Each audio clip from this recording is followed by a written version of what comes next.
Hey everyone, can you hear me?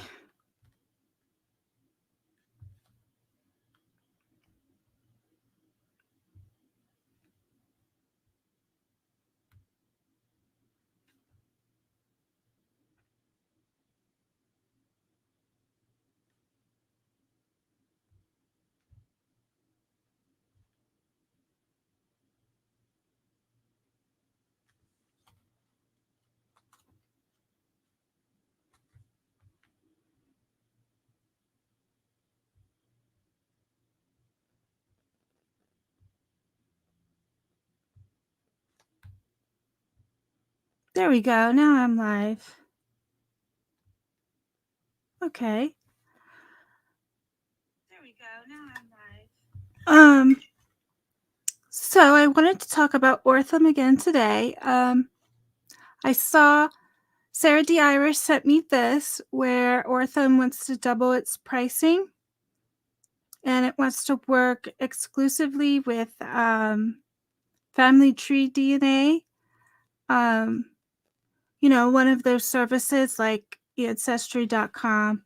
And there's some worry here that that could become a monopoly because in the article it says if law enforcement agencies go through Ortham, then I think their fee is still $700, like we learned from those hearings for the Bryan Kohberger case. And now Ortham wants to double it. Oh, hi! Sarah D. Irish is in the building. Hello. I found something very interesting from one of the things you sent me, Sarah, and I think you're gonna really like it. So Ortham wants to charge law enforcement agencies double if they do things like outside of them, and people are worried that this could cause a monopoly and it could cause some, I don't know, maybe some unforeseen things that we can't see yet. So one of the Spotify things you sent me, it was an interview with Kristen Middleton. She is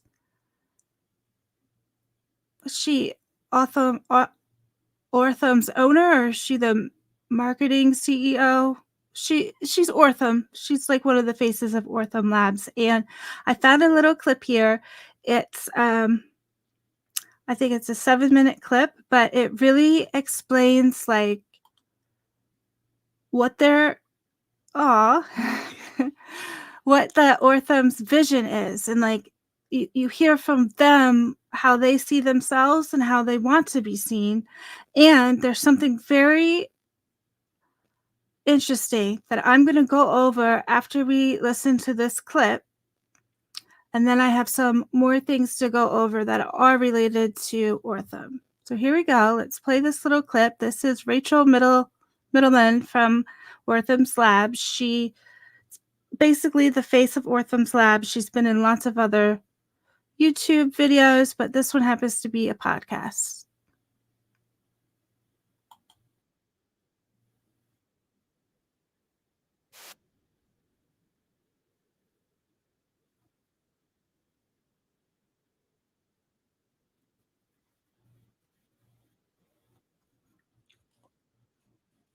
Into this testing world and giving you an identity and helping you solve the case, right? And again, part of the Carla Walker Act is to be able to disseminate this technology, train. Oh, so this podcast is called The Prosecutor's Legal Briefs. And disseminate this technology to state labs all across our country so that there's not one Ortham, so that there's hundreds of us, thousands of us. That would be even better. And we're all working these cases using this technology. But to be able to do that successfully, we needed to know that we were building something that worked and that was predictable, robust, and scalable. And to do that, we had to do everything in-house. We had to be able to control every part of the process so that we can build truth sets. You build those truth sets in clinical trials. You build them when you follow a patient from beginning to end. You build them in most scientific studies. We have helped solve more cases using this type of technology than anyone on earth. And we've done it in-house. And each time we have collected data from each part of the process so that we understand exactly how we did it and what we did. And every time a new piece of evidence comes to Othram, we compare that DNA to the thousands of cases that we've solved. And if it matches something that we've been able to successfully build a profile for in the past, then we proceed. It passes that feasibility analysis.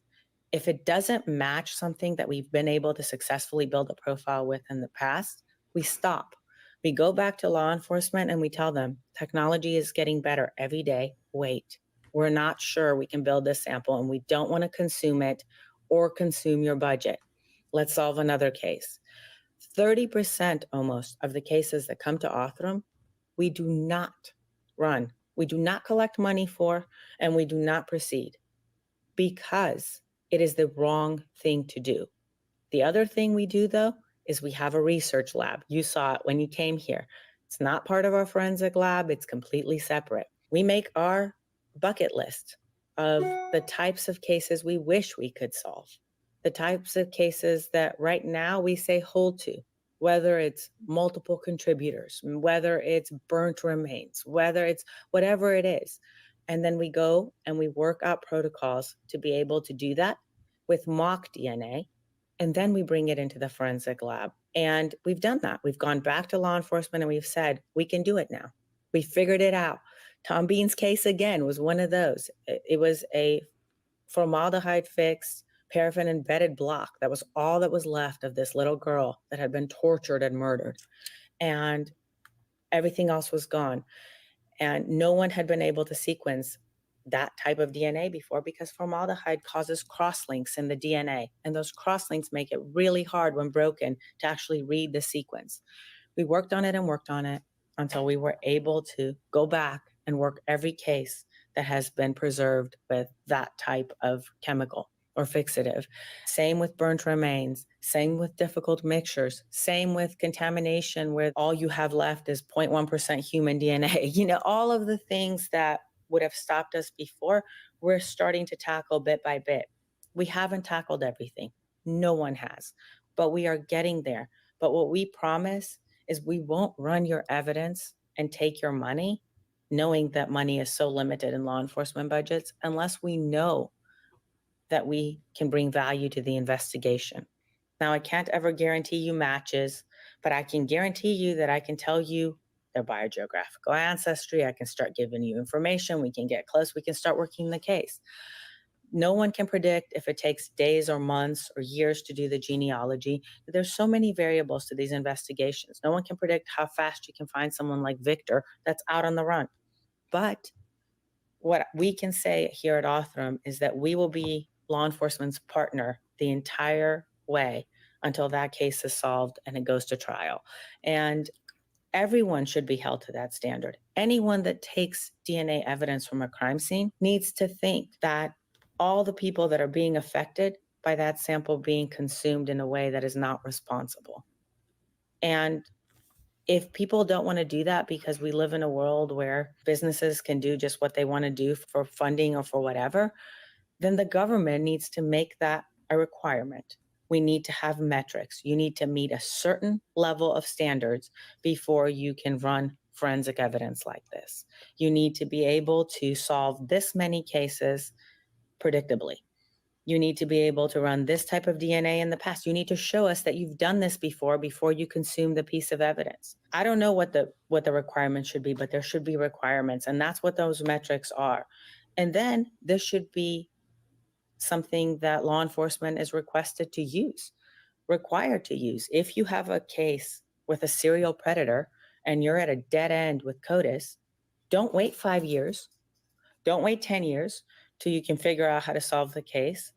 run it through new technology that is predictable. I think that's at least the next bill I'm going to work on. I'm going to tell you right now, I'm going to call it the SPA bill, Serial Predator Act. I'm out, because this case and so many more have shown me that these people, they're right next to us. They're living right next to us in plain sight, right next to our kids, right next to our families.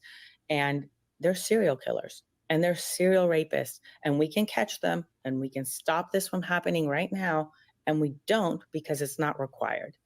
And so whatever it is, whatever infrastructure we have to build to where everyone feels comfortable making this a requirement, let's do it. Let's do it all together. I mean, I want to sit at a table of everyone and figure out how everyone is comfortable and how everyone feels like that's the next step and how we move forward. Because I know that we're all on the same page, that we don't want these people next to us or our children.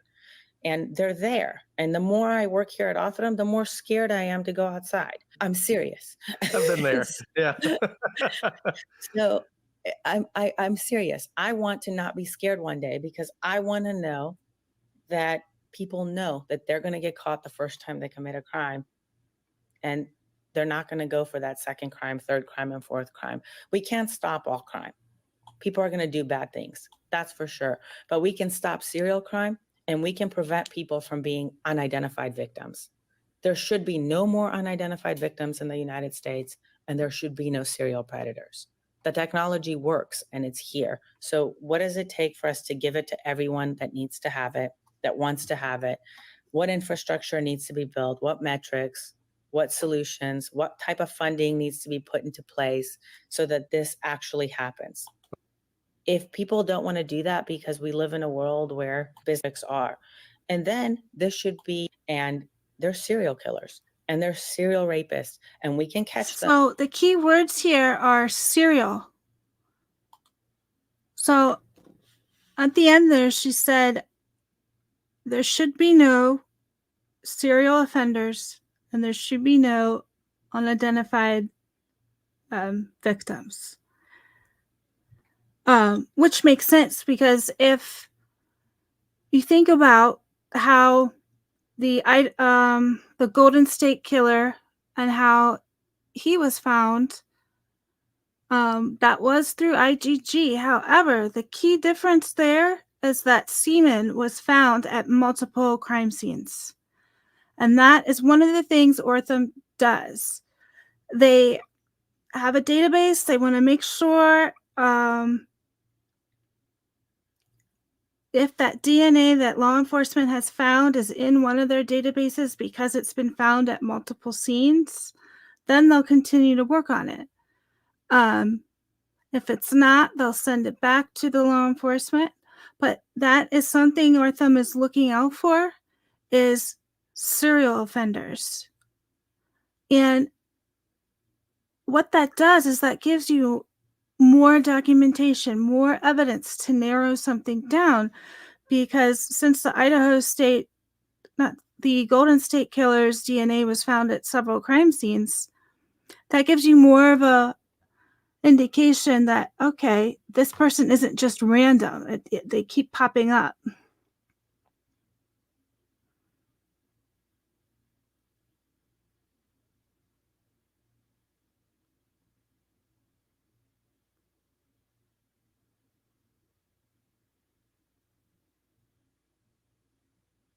Yeah. So that, I think you did send me a picture of the receipt that the Idaho State Police, they obtained the DNA on the 20th of November. And then isn't that bill that you sent dated the 29th of November? Which,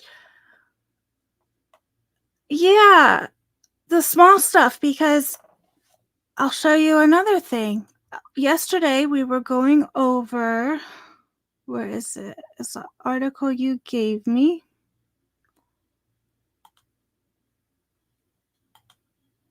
So we were going over this. Next generation sequencing, forensic applications, and policy considerations. And it went over like a brief history of DNA sequencing and the Human Genome Project. And so the next generation sequencing has several platforms. One of them is Illumina. And so what Illumina does, it's a sequencing instrument.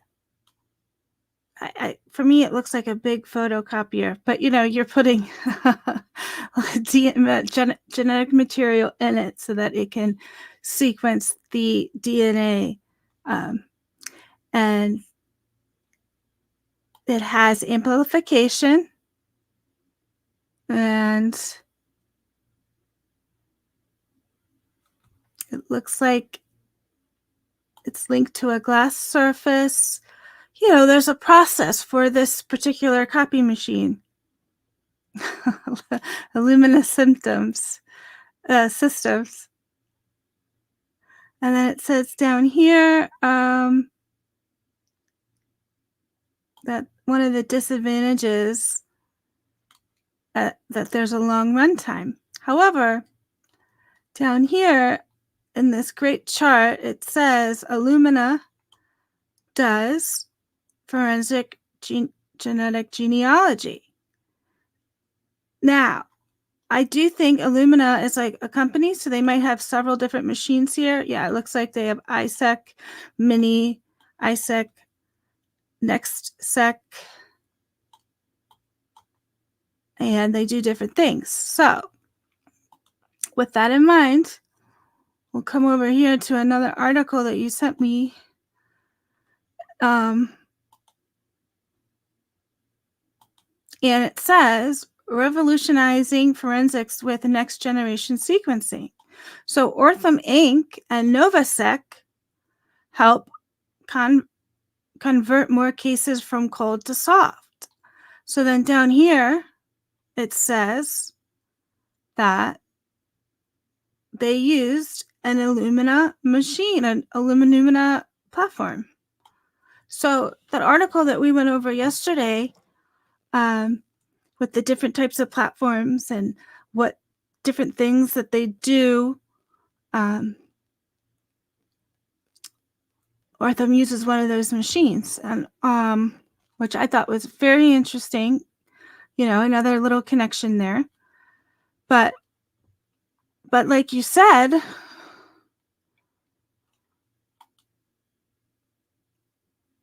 let's see, with this Reddit post, it states here that they claim it took around 12 weeks to create the SNP profile for this case. The case of Catherine Mary Edwards. And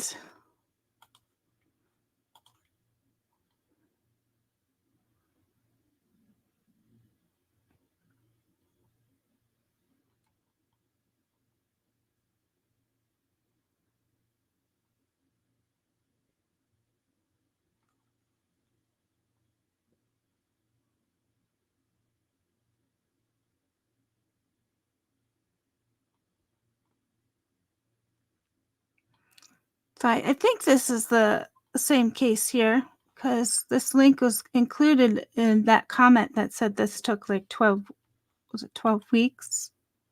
Yeah, 12 weeks to create the profile.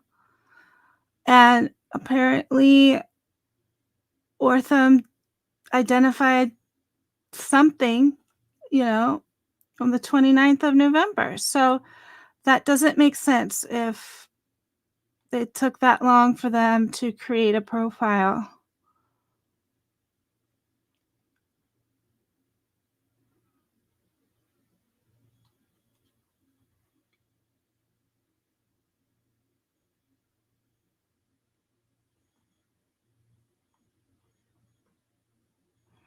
And so also it says here, Ortham has developed a proprietary method. A lot of times these proprietary methods are black boxed. I did write an article about that on Twitter. We could talk about that another time. But let me see if I can pull up that receipt that you sent that shows the 20th.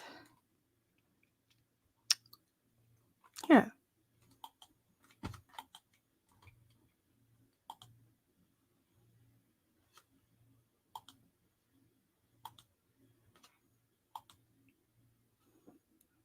Oh, hello, Joanna T. Welcome. Good to see you. Were there complications? I believe so. Because was it the state's motion to protect the IgG data? At the bottom of one of the footnotes, it says that Ortham only created a partial tree.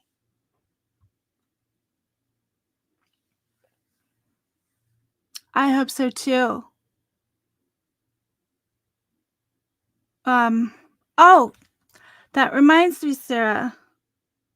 Aw, well, I hope you enjoy catching up, Joanna. We have fun here.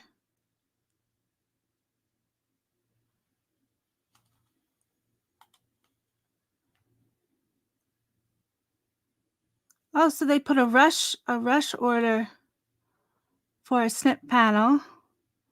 And okay, I also have pulled up here the contract or whatever it was that Ann Taylor included in her declaration. She had some paperwork about the contract between Idaho State Police. And it has a little bit more information, I think, about what you're talking about here, Sarah, is if the defense has all the notes, and they are supposed to keep their notes. And I'll show you. So here is the declaration of Ann Taylor. And at the bottom, she has not this one. Idaho State Police.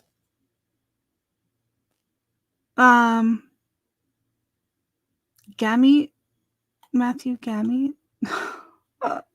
Matthew Gamete went into biology. That's cute. Okay. It's from the ISP Forensic Services Laboratory System Director, Matthew Gamete. I don't know if I'm saying that correctly. Cold Case Help, Molecular Genealogy Resources on July 2021. So the Idaho State Police Forensic Services Laboratory is extremely excited to announce that we have secured a Bureau of Justice Assistance Grant to fund genetic genealogy testing and searching of unsolved Idaho cases. Now that says unsolved, which gives the impression of cold case. So what are they doing using IgG on live active cases? Like the Kohberger case. Very weird. So it says the cases we are starting with are unsolved homicides, sexual assaults, and missing persons, unidentified remains cases. Okay, so far that goes along with cold cases. Idaho is the first state in the country to take the statewide approach for this technology. Instead of each law enforcement agency having to negotiate their own contract pricing and quality control with a private lab and genealogists. Idaho State Forensics Lab has done that at the state level through the Idaho Department of Purchasing. In addition, by securing grant funding. Okay, Sarah, thank you so much for stopping by. So good to see you. Hello. Is it Jenny? Good to see you.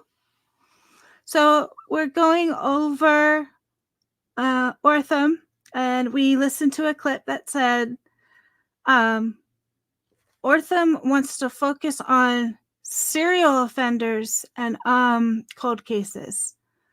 Now, that doesn't really match with what we have here with the Bryan Kohberger case. The Bryan Kohberger case is not a serial case. Bryan Kohberger is not a serial anything, despite what the mainstream media says. Nor was it a cold case. It was only, people were worried it was going to go cold, but it was still under investigation. Now, I have brought up Ann Taylor's declaration, and at the bottom of the declaration, she included the contract that ISP has with, I believe it is Ortham. And so this first paragraph here is about the funding and how they're the first in the state for this type of technology and the approach. But what I thought was interesting down here is the interim policy.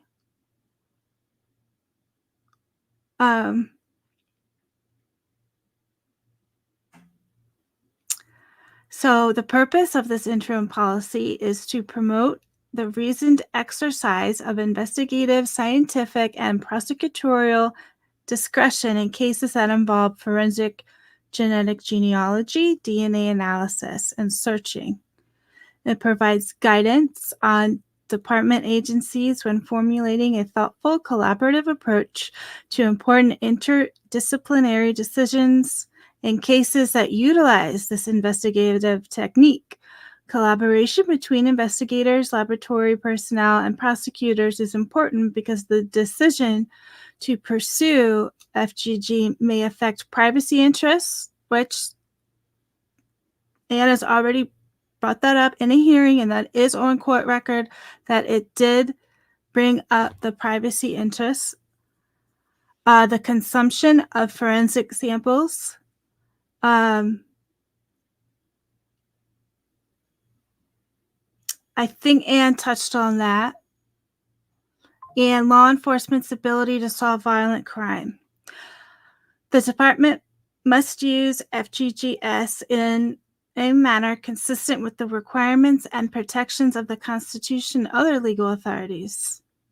Moreover, the department must handle information and data derived from FGGS in accordance with applicable laws, regulations, policies, and procedures. So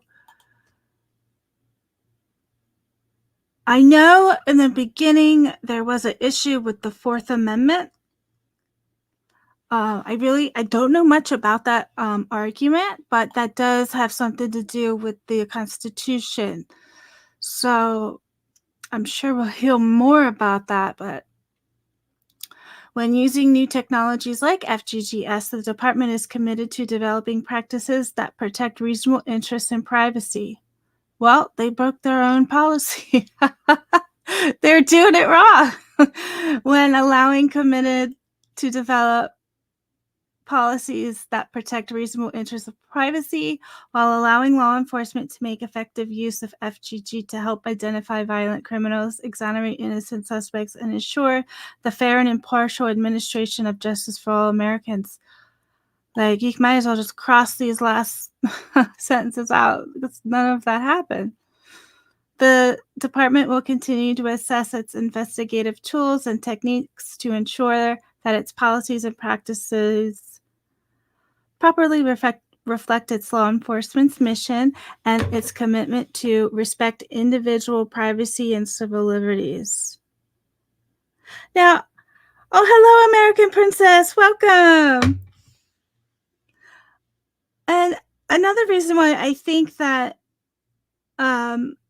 Ortham is focusing on the serial offender is because that decreases the likelihood of identifying and convicting innocent persons whose DNA happens to be at a crime scene that has nothing to do with it. And I'm sure that that is something that Ortham looks at a lot because that's exactly what anybody wants to avoid. Everybody, probably. And so it's going to be interesting that they're focusing on serial offenders when Bryan, his first time, hasn't done it before. His DNA wasn't even found at that other grand jury that they had in Pennsylvania for that cold case. So I'm wondering if that where his parents went to that grand jury, I believe. Isn't that what we found out? Um, but I don't think Brian's DNA was found at any of that because by the way mainstream media is going, if anything like that were to happen, it would be everywhere all over the news. So I'm also wondering if why law enforcement looked into some of those cold cases around where he lives is to make that connection because Moscow Police Department knows full well that Ortham focuses on serial offenders, not singular first timers, or if this person had anything to do with it at all. And I also wanted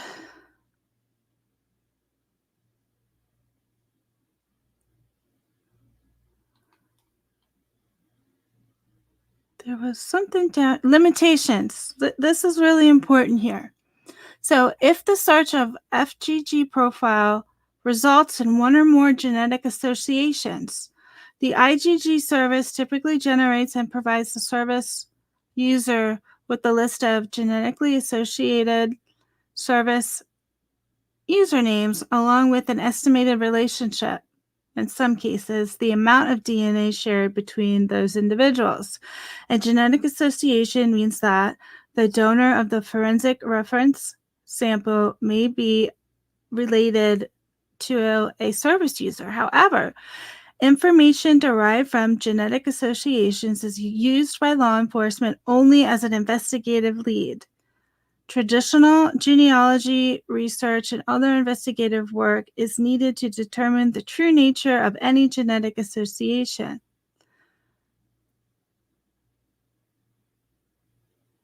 A suspect shall not be, here we go, this is another good thing.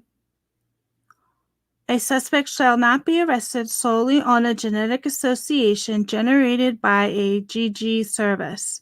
If a suspect is identified after genetic association has occurred, STR DNA typing must be performed and the suspect's STR DNA profile must be directly compared to the forensic profile previously uploaded to CODIS.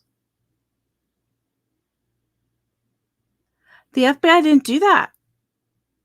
They did not do any direct comparisons to the DNA. Wow. I have that somewhere. I'll find that where I took a screenshot of where in the state's motion to protect the IgG information, it says, I think at least twice, that the FBI did not do a direct comparison. This comparison is necessary to confirm that the forensic sample could have originated from the suspect.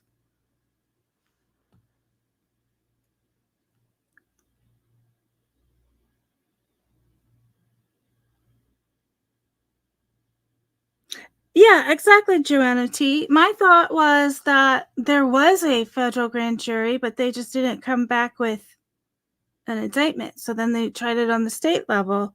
Or, whatever happened with those federal charges, because Jennings said she mentioned the grand jury as well, and you have Masseth talking about that too. I do think that Idaho State or Moscow Police, they had trouble with, there may have been several probable cause affidavits. I think they had issues trying to arrest him.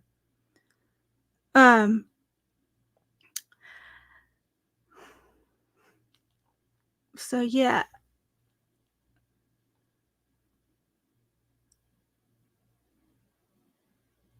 Yeah. And so not only it is very interesting about Ortho because they want to find serial offenders. And then they're also saying here that it must be directly compared. And I just want to show you one thing. Give me just a second.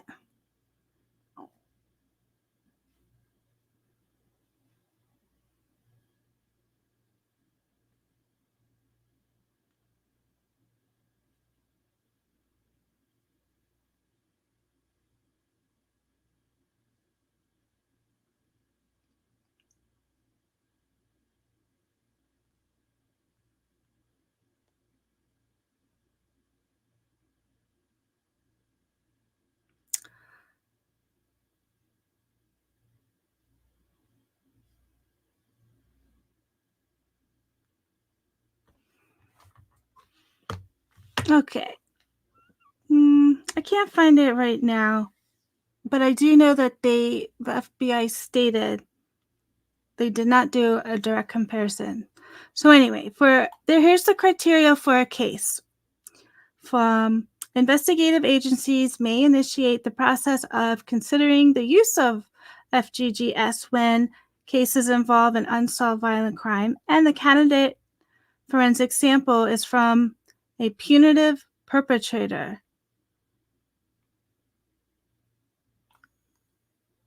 Whoa. Well, that's weird because by the time that Ortham got the forensic sample, nobody knew who Bryan was. Anyway, let's keep reading.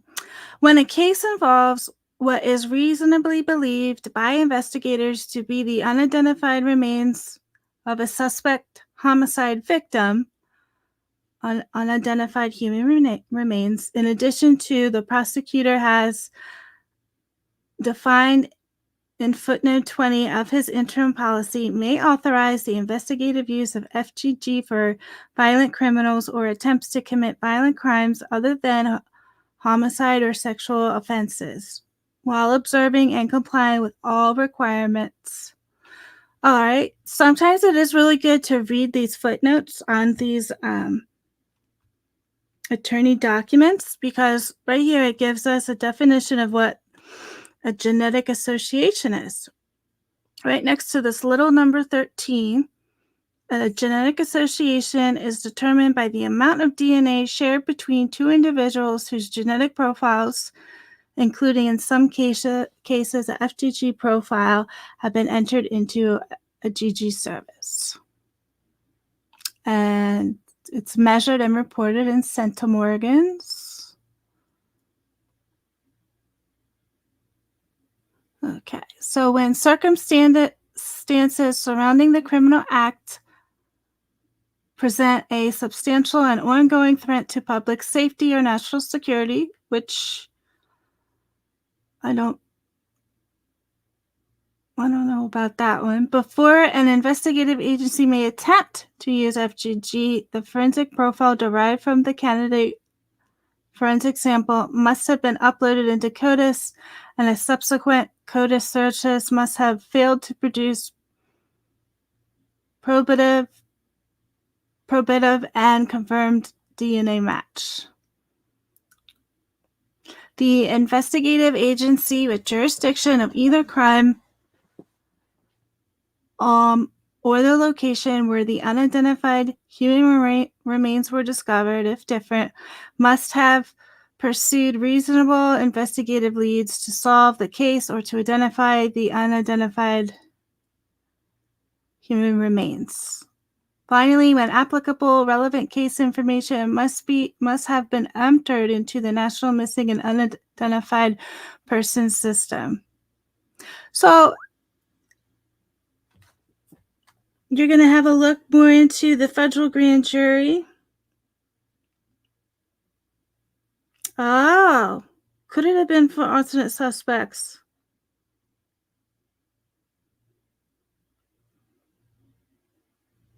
I don't know, but that is definitely a great thought, American Princess, because I remember myself saying that she thinks that the state is using this case against Bryan Kohberger as a cover while they continue to investigate for our alternative suspects.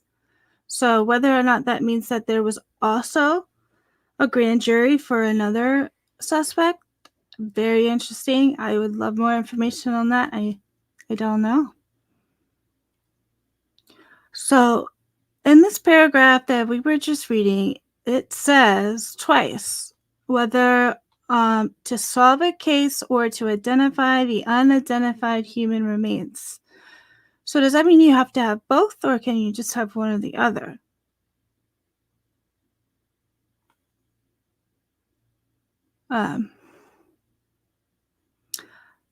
What is reasonably believed by investigators to be unidentified remains of a homicide victim. When a case involves an unsolved violent crime. Well, the problem with the Idaho 4 is that it wasn't an unsolved crime because it was being investigated. So it was an open case. I don't know how they do that cutoff. Because yes, the Idaho 4 was an unsolved crime, but the police didn't even have a chance to start investigating it.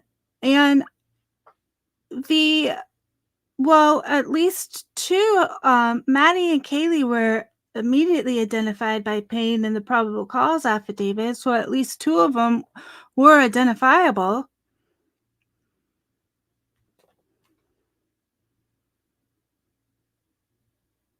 Oh,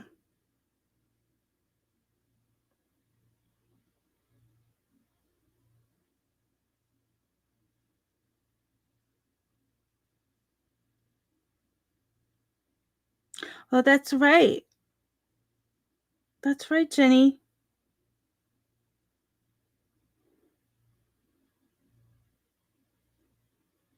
There were several things that were looking into the victims.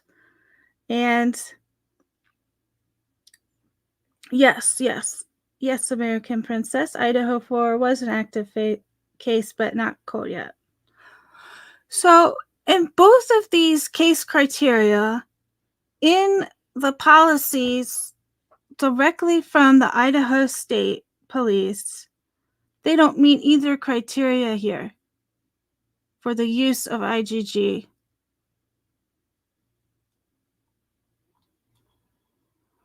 Because it was active. Right? United States Department of Justice. Okay, so this is the Department of Justice policy. But Idaho State Police announced a partnership for cold cases.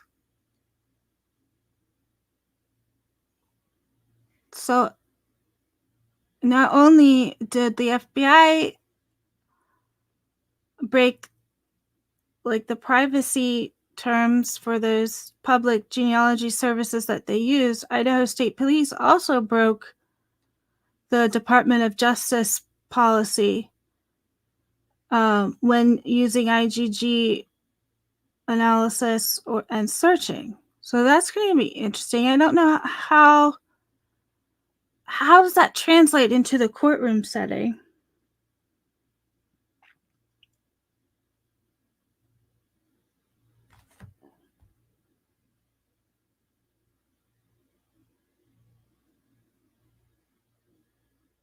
Yes. So when I'm saying yes, that it could look bad on them, and I think that if it is determined that Bryan Kohberger's DNA, if that is his, is just some random innocent person, because that has happened more than we realize. I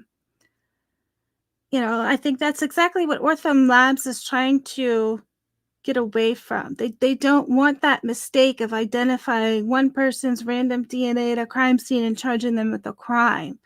So I think that's why Ortham wants to focus on the serial offenders, where they can connect the DNA from multiple crime scenes, and also, in addition, cold case file for identification. And even in the Department of Justice policy for the use of IgG in searching, it has to be an unsolved homicide, violent crime, sexual assault, and the remains have to be unidentifiable. So there is criteria here that was not met. Oh, hello, Dean. Welcome.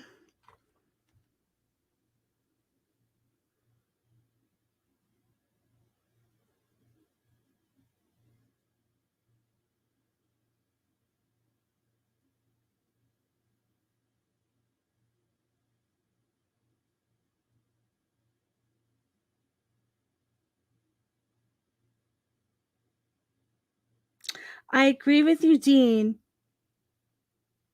It's taking a while because I don't think they have the evidence documented. And even if they did this IgG, how are they going to document it in a way where it's in compliance with the Department of Justice interim policy for IgG and searching?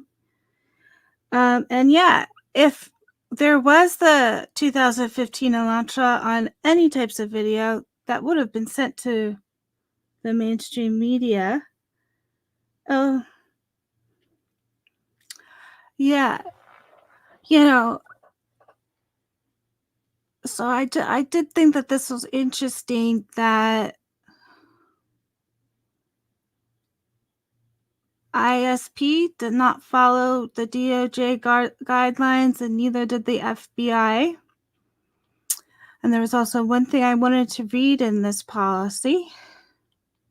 We just went over the case criteria, and I think I found 2 of them. It has to be unsolved, most likely a cold case. And I'm confused if it has to be and unidentifiable remains or. But those are the 2 criterias.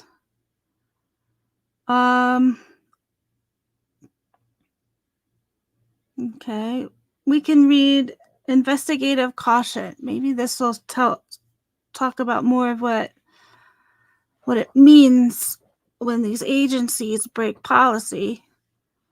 Investigative agencies shall identify themselves as law enforcement to GG services and enter and search FGG profiles only in those IgG services that provide explicit notice to their service users and the public that law enforcement may use their service sites to investigate crimes or to identify unidentified human remains. So shall is one of those legal terms that means will. It's a firm. You will do this. And then when it's like you may, you don't necessarily have to, but yeah, you can. So shall is it's a law term. So it's interesting that they're using the word shall right there. The investigative agency shall, if possible, configure service site user settings that allow control access to FGG profile DNA and associated account information in a manner that will prevent it from being viewed by other service users. In certain cases, the genetic association of an FGG profile with a GG service user in conjunction with subsequent genealogy research may identify one or more third parties who may have a closer kinship relationship to the donor of the forensic sample than the associated GG service user.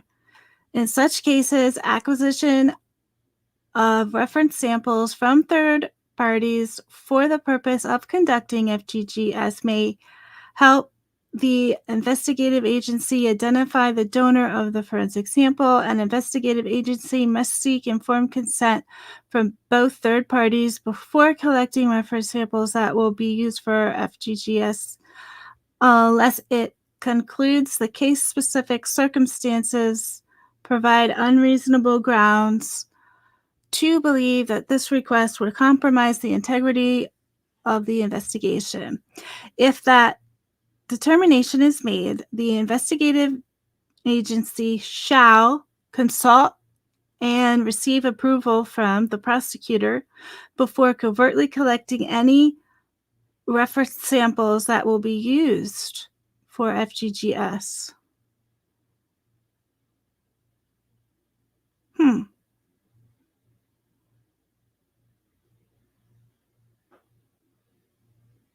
The investigative agency shall also consult with DLO, who may provide guidance to investigators about type and nature of biological samples that may prove most conducive to an FGG analysis.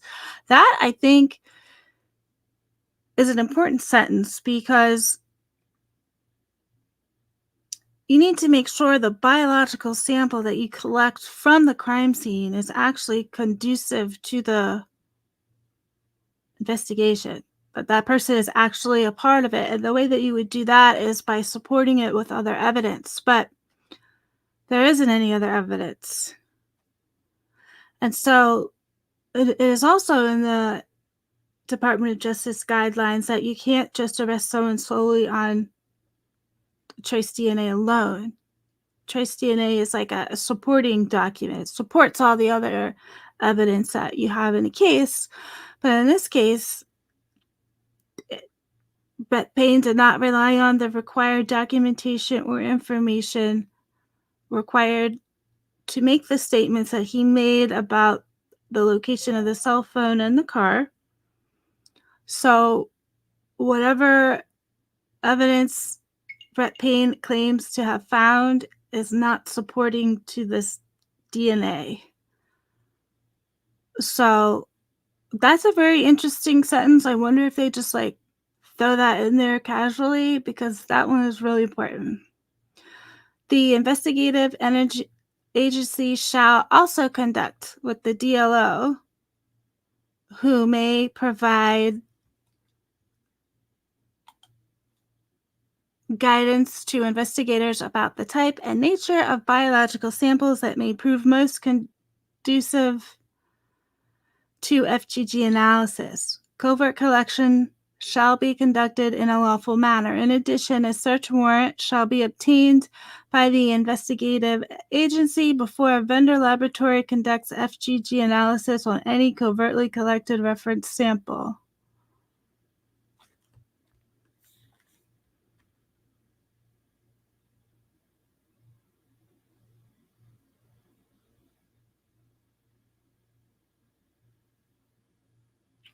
Good point, Jenny.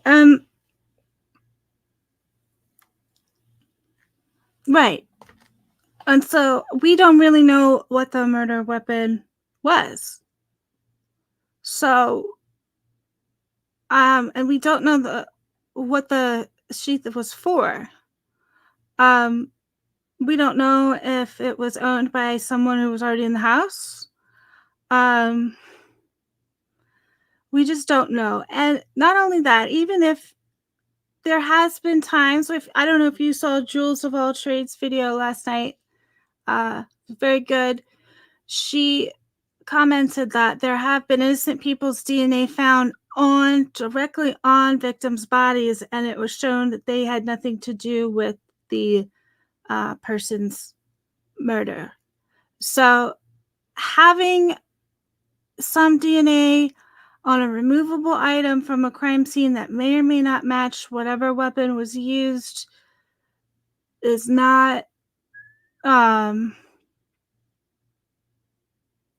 it's not concrete evidence, and there's also no other evidence to support that evidence. So that in itself, for law enforcement to claim what they claim it means, is extremely misleading.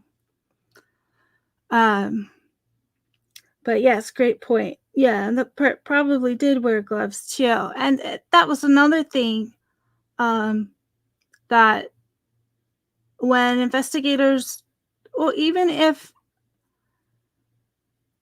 there can be DNA on the outside of gloves that does not belong to the person who's going to put them on and do the act. And that has also been shown. And it's also been shown that, like, during the course of an investigation, when crime scene investigators don't change their gloves often, they can transfer DNA accidentally.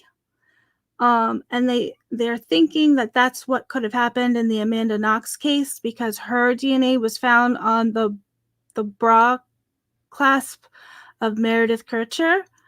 And they were thinking that that could have happened because the crime scene investigators weren't changing their gloves. So yeah, crime scene investigator was probably walking around the house in their gloves, and her DNA is in the house.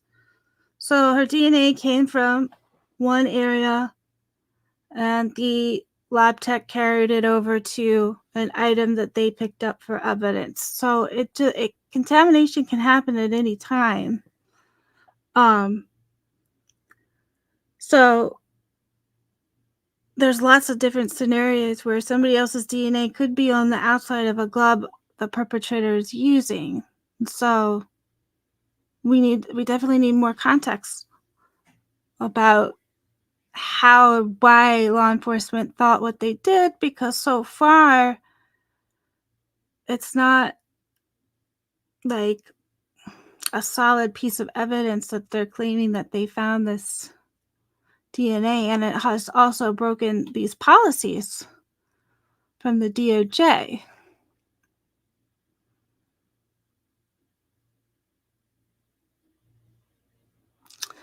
Let's see here. Investigative agencies shall use biological samples and FGG profiles only for law enforcement identification purposes and shall take all reasonable necessary steps and precautions to ensure that same limited use by others who have authorized access to those samples and profiles.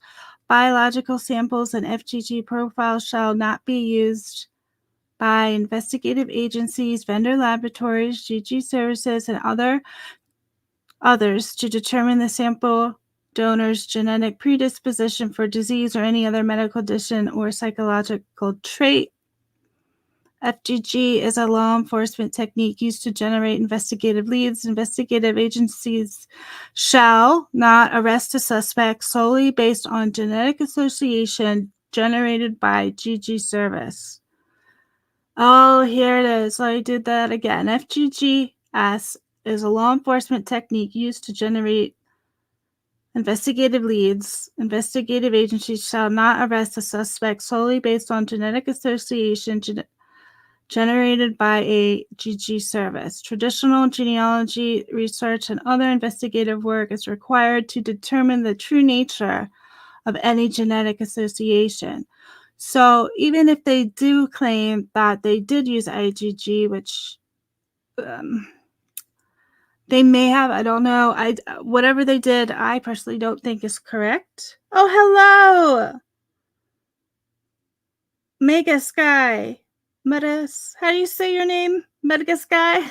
Welcome. All right. So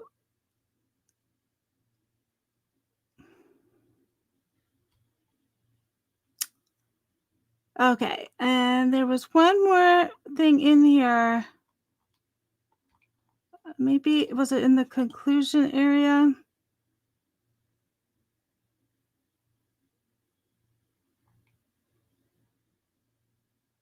Here it is. So this paragraph is going to be about when the genetic material is from the police, they give it to the lab, and what the lab has to do while they have it and when they give it back. And what this Department of Justice policy is going to show us is that Idaho State Police and Moscow Police Department did not follow this. Medgas guy, love it. Welcome. Sampa data control and disposition. All FGG profiles and GG services account information and data shall be treated as confidential government information consistent with any applicable laws, regulations, policies, and procedures.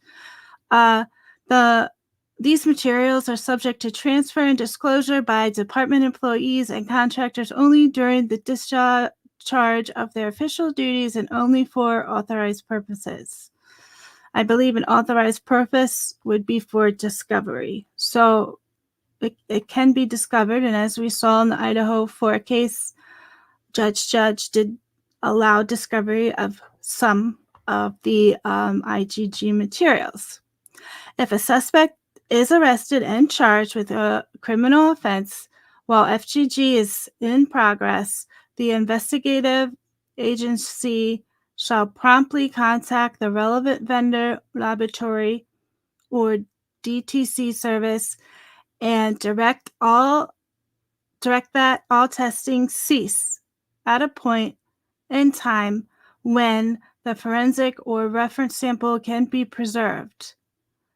Do you think that is what could have happened? Because we do know that there was not enough time to make a SNP profile in the time that Wortham received the sample to when they arrested Bryan Kohberger. So, do we have a date of when Wortham ceased all efforts and the FBI took over? Because could it be possible that Bryan Kohberger was arrested while Wortham was still working on it? So then that's why they only have a partial family tree. And so, according to the DOJ, if you do arrest somebody, you have to cease your efforts. And then I guess that's when the FBI could have taken over the IgG. So we don't even know if the IgG was actually finished. I'm not sure. So, okay, so let's keep going. The investigative agency shall also request that the sample abstract and applicant be returned directly to the submitting law enforcement agency or custodial CODIS laboratory as applicable. The investigative agency shall document its request and compliance by the vendor laboratory or DTC. Now, they should have documented that, but the only documentation we have of it is that, like, I think, was it one sentence in the state's motion to protection order for the IgG information? It does say that Wortham ceased all efforts and FBI took the materials back. If a suspect is arrested and charged with a criminal offense after FGG profile has been entered into one or more DTC services, the investigative agency shall make a prompt formal request that all FGG profiles and associated account information and data held by any such service be removed from its records and provided directly to the investigative agency. Now, if Moscow Police Department was the head agency on this case, it should have gone right back to them. And I'm unsure why it went right back to the FBI. That's a little confusing. So the profiles, account information, and data shall be retained by the investigative agency for potential use during prosecution and subsequent judicial proceedings. It says right here that they were supposed to keep it all. It says right here that the IgG materials from Ortho were supposed to go right back to ISP, and they were supposed to be preserved for potential use during prosecution and subsequent judicial proceedings. So they didn't follow that part of the policy either. If a suspect is arrested and charged with a criminal offense after an FGG profile has been entered into an open data personal genomics DNA database, the investigative agency shall promptly remove the FGG profile and all associated account information and data from the database. The investigative agency shall document its removal of this information and data. So I don't think this necessarily says if the person arrested. I think if anybody's arrested, any other information that you've had for the case in regard to IgG, that should be documented and removed no matter what combination you have, whether it is the person that you're going to arrest or whether it was another person you were looking at but somebody else was arrested. All of that needs to come and be documented, and it shall be retained by the investigative agency for potential use during prosecution and subsequent proceedings. Right. And it says that again, that whatever it is, they needed to retain that for subsequent judicial proceedings. Subject to applicable law, in all cases that result in a criminal prosecution, reference samples obtained from third parties for FGGS, including all extracts and applicon, all derivative FGG profiles, and all GG service account information and data shall be destroyed by the investigative agency only after the entry of an appropriate judicial order. So they are only allowed to destroy it by a judge's order, court order.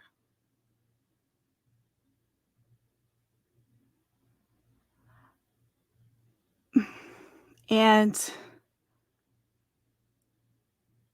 they destroyed it without a court order. Let me read that again. Subject to applicable law in all cases that result in a criminal prosecution, reference samples obtained from third parties for FGGS, including all extracts and applicon, all derivative FGG profiles, and all GG service account information and data shall be destroyed by the investigative agency only after the entry of an appropriate judicial order. Oh, well, they didn't do that. The investigative agency shall document the authorized destruction of these samples, profiles, information, and data. And so after the judge orders, okay, now it's appropriate for you to destroy that information. We reasonably no longer need it. Then that investigative agency will also document what they destroyed, how they destroyed, and that they're in compliance with that order, and that will also be documented. And so this is the last little paragraph of that policy.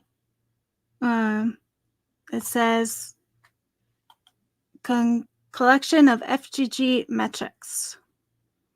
Each department component that either uses or funds another agency to use FGG for criminal investigative purposes, or that provides any unit of federal, state, local, or tribal government with grant award funding that is used by a grantee to conduct FGG for criminal investigative purposes shall collect and retain the information on an annual basis.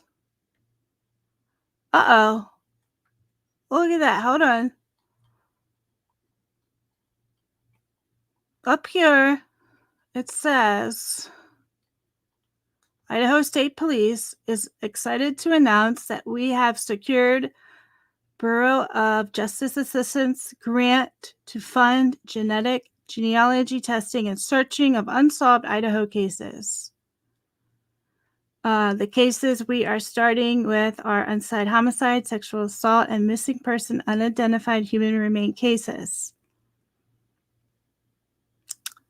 So instead of each law enforcement agency having to negotiate their own contract pricing and quality control with a private lab and genealogists, what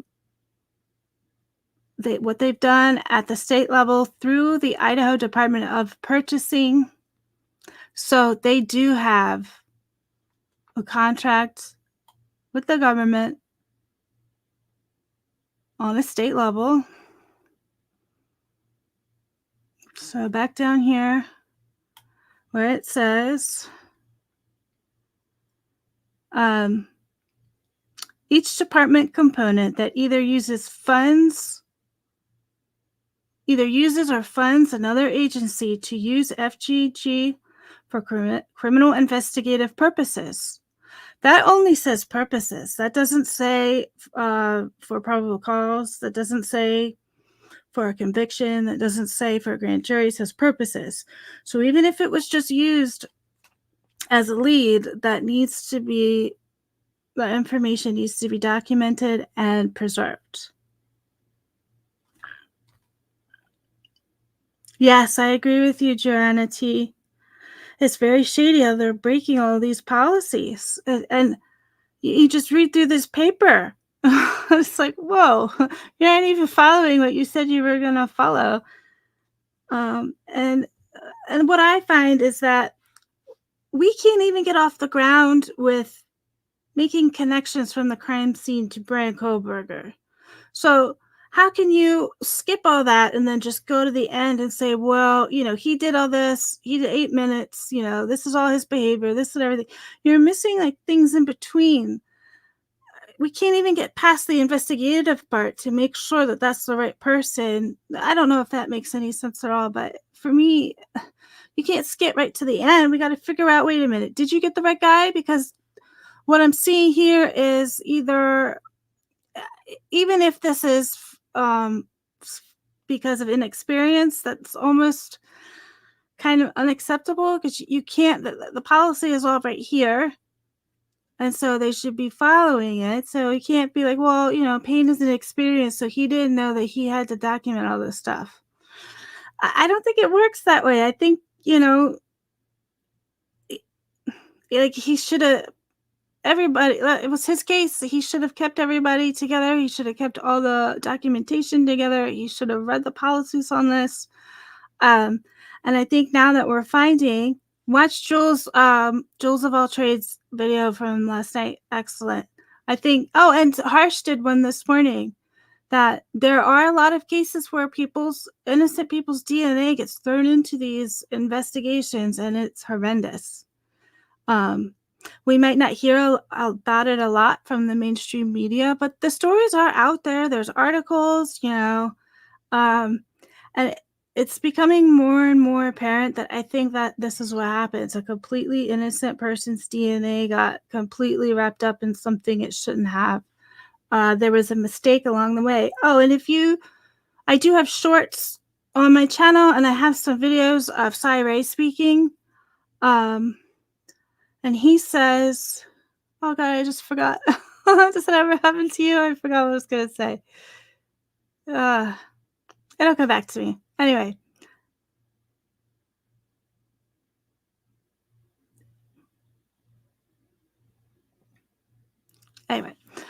Okay. So each department component that either uses funds or another agency to use FGG or criminal investigative purposes, or that provides any unit of federal, state, local, or tribal government with grant award funding that is used by a grantee to conduct FGG for criminal investigative purposes shall collect and retain the following information on an annual basis. Wow.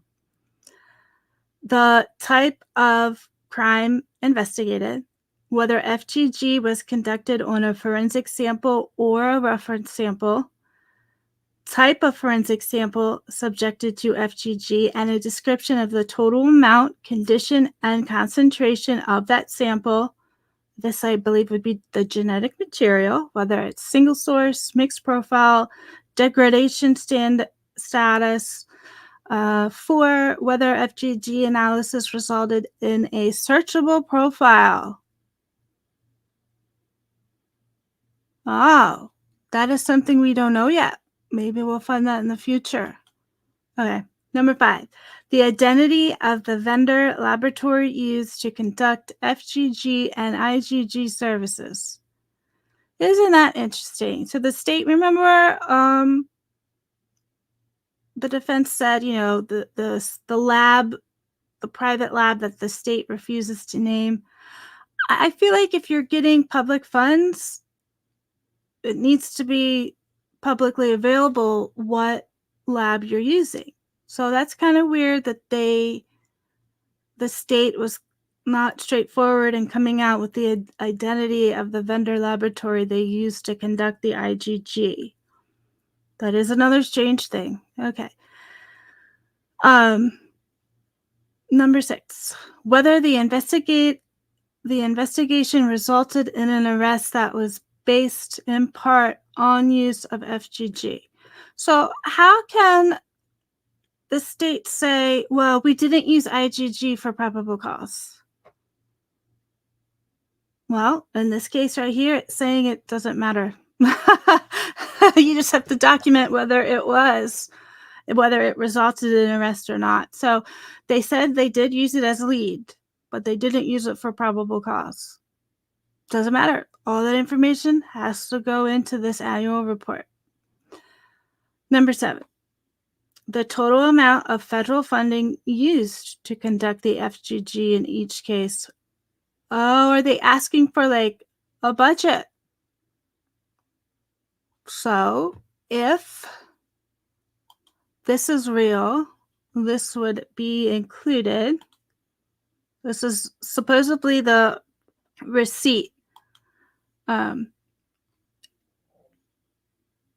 that was from Ortham that they used. They did a Rush FGG SNP panel. Issue date 11/29. Due date December 29th.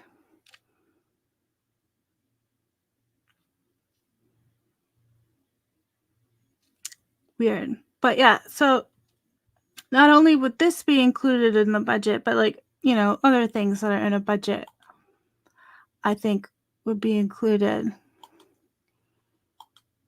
Okay. So there was that. The amount of federal funding used to conduct it. Okay. So Moscow needed to document the amount of federal funding you used to conduct your IGG stuff.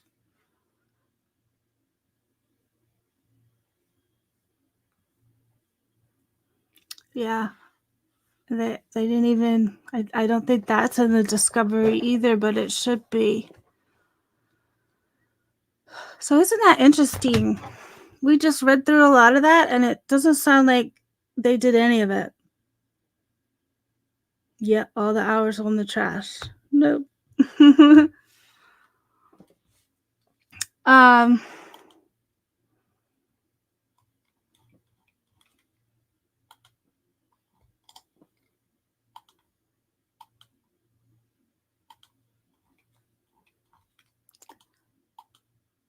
There was something else I had here. What's it on?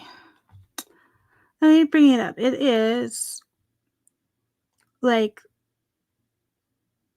the guidelines, because we know that the state of Maryland was one of the first, along with Montana, to have guidelines on how IGG was supposed to be used and documented in court. And Stephen Mercer was that attorney who came to speak on behalf of Bryan Kohberger at one of those hearings that said what he did and what type of documents he needs. And so that, you know, I guess that was that a motion to compel hearing that Anne was still asking for the IGG material before they gave over whatever it was that they gave over. And so then I found, or Sarah D. Irish found the guidelines that were created or inspired by that. Well, I can't find that one right now, but I do have the one directly from Maryland where everything was inspired from. All the IGG guidelines that the Department of Justice has is inspired by these Maryland laws about IGG.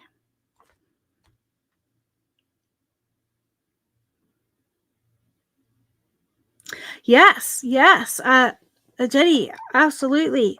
I think Anne tried to highlight that at that same hearing that Stephen Mercer was, where Vargas, what was her name? Gabriela Vargas was there. And the FBI went to her house afterward.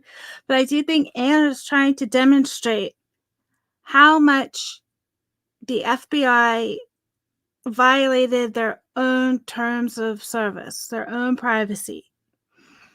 And she only got to show so much in that little window that we got to see in court. But as you and I and all of us now, we read a little bit more into it, and there's actually a lot more. There's a lot more going on there than just the FBI breaking their terms of service. The Idaho State Police also broke their terms of service, where they're supposed to keep all that information yearly. And it's supposed to be documented whether you used IgG and you got an arrest or not. Doesn't matter. Put it in documentation, and they didn't do any of that. And then was it mainstream media or no? It was the same motion, the state's motion for protection order of the IgG material. I think one of their argument was, well, we didn't use it for an arrest. We only used it as a lead. Okay, well, you're saying it there yourself. Where's the rest of it? You have to document that somewhere. So they were trying to make it seem like it was like an either or type of situation when this is actually a both type of situation.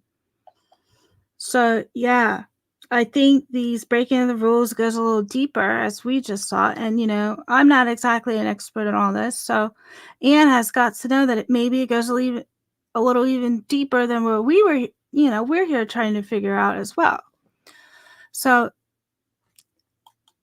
that's a very good point. I bet you a lot of this is going to be in those motions to suppress. Thank you for that. I think that's a great, that was a great highlight there. So this is the Maryland General Assembly website. It's a .gov. It's for criminal procedure for the FGGS. So I don't know if we just want to look at this one quickly, so then we know like the source information, and then I don't know if I'll be able to quickly find the DOJ one that they made guidelines that's sourced from this here. So I guess it's okay to go through this one if we'll go through the other one too. Then everyone gets to see both. Okay. So FGG may not be initiated without judicial authorization, without certifying before the court that the forensic sample and the criminal case satisfy the criteria set forth in this situation or this section. So we know that Idaho had some guidelines for this because we read Ann Taylor's declaration that included the Department of Justice DOJ policy, but did it say anything about a judicial authorization? I don't think so. Let me just take a look.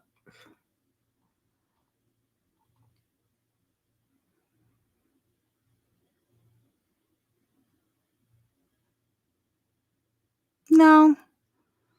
Maybe because they're supposed to be doing cold cases. I'm not sure on that.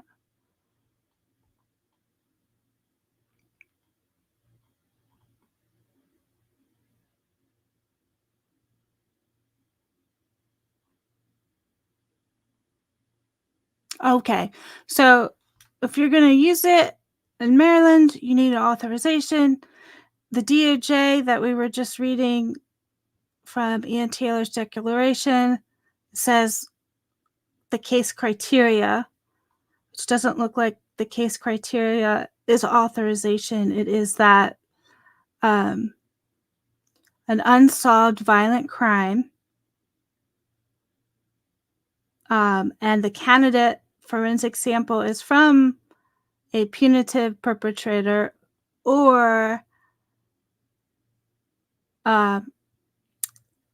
investigators reasonably believe that they can identify unidentified human remains. Okay, so unsolved violent crime, identify unidentified human remains are the two case criteria for the policy we read in Ann Taylor's declaration. And then for this one in Maryland, you need a judicial authorization.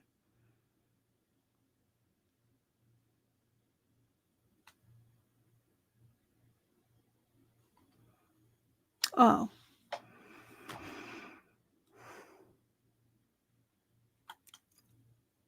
Oh, that means just to be initiated. Wait, may not be initiated without. Okay. So if FGG is certified before court in accordance with this section, the court shall authorize the initiation of the FGG. A sworn affidavit shall be submitted by a law enforcement agent with the approval of a prosecutor from the relevant jurisdiction asserting that.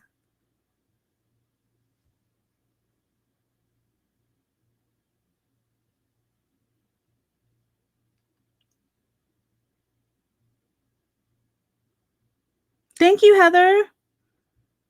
So it takes 6 to 8 weeks for the rush.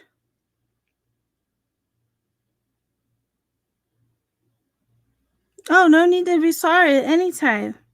You know, I forget where I heard this, but something to do with psychology and the brain, that even if you watch like a TV show, the episodes out of order, after you're done watching it, your brain does put it in order for you. Yes, thank you, American Persistent Heather. That does make sense. So if that's true, 6 to 8 weeks, and then I'm gonna go back here. Now, we don't know if this receipt is real, but supposedly this is the receipt that Moscow sent to Ortham. Or no, Bill to that. She's the one that works in the lab, the ISP lab, Riley Nolan. So did Riley Nolan send it to Ortham? So Riley sent it to Ortham on the 29th of... Yeah, but didn't they like... did they send the trash DNA like overnight on a plane? Yeah. Well, they couldn't even have finished making it, could they have? That's only a month. That's 4 weeks. Yeah. Right. So not only is their time frame of when they did this a little off, it questions, were they physically able to make an identification in that amount of time? And when you have that question out there about one of your pieces of evidence, that's not so good. So not only do you have questionable, were you physically able to make this identification, in addition to all these other policies that you broke from the Department of Justice. I mean, I think that's really beginning to paint a picture of something that is not good.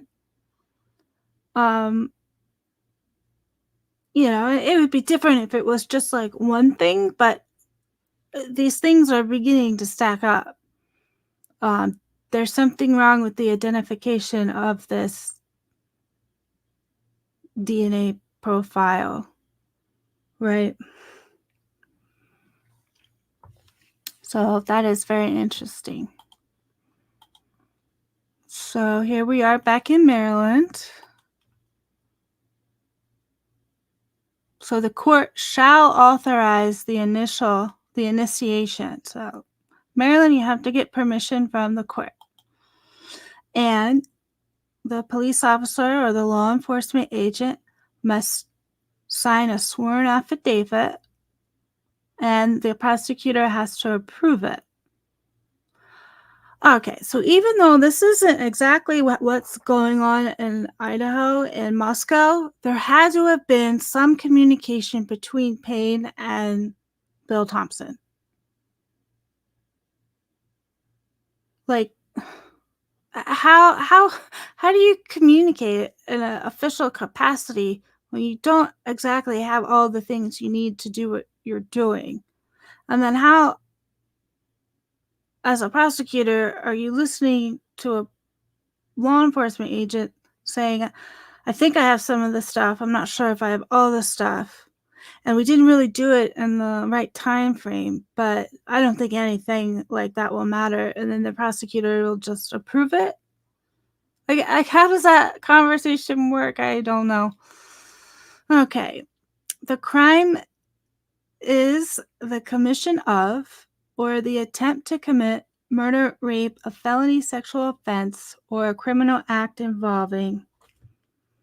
This is the first impression case in Idaho about IGG.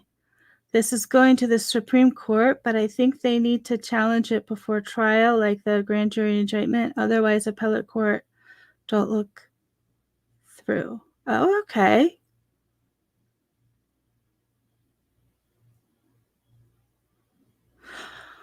Oh, so has Idaho never used IGG before? Or is it discoverable? Oh, okay. I think I see what you're saying. And that's very cool. So you do think that this case will go to the Supreme Court after all this too? Because that's great. The more eyes on this, the better. I look forward to that. And, no matter what Bryan Kohberger did or not, I want the Supreme Court to look at what these officers did. Like they're not documenting correctly. Someone has got to answer for that, I think. Maybe, maybe not. Involving circumstances presenting a substantial and ongoing threat to public safety or national security. Never before. Okay.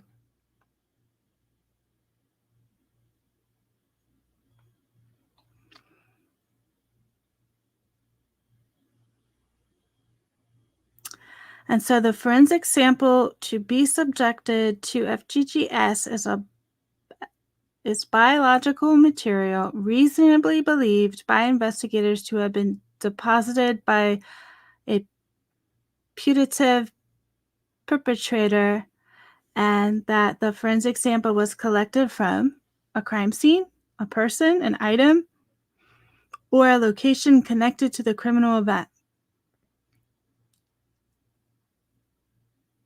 But the problem is we don't know if the sheath is connected to the criminal event.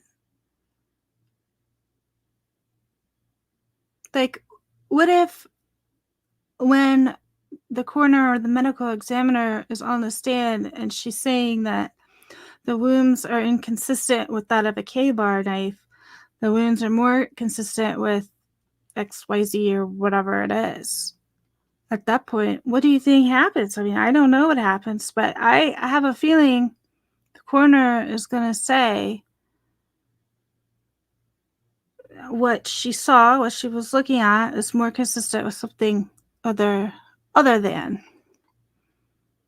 An STR DNA profile has already been developed from the forensic sample, was entered into the statewide DNA database system and the national DNA database system, and failed to identify a known individual. Now, does that get a little messy? Because I know you can get partial STRs. Even if it is partial, and even if there are matches in CODIS, like legally, is that defined as an identification if there's like 100 people that pop up because the sample is so little that it matches many, many people? And so, anyway, that's not for this case. That's just where my mind goes sometimes. Like legally, like I know in reality things work one way, but then on paper, sometimes it's different. Unless the crime being investigated presents an ongoing threat to the public or national security concerns, reasonable investigative leads have been pursued and failed to identify the perpetrator.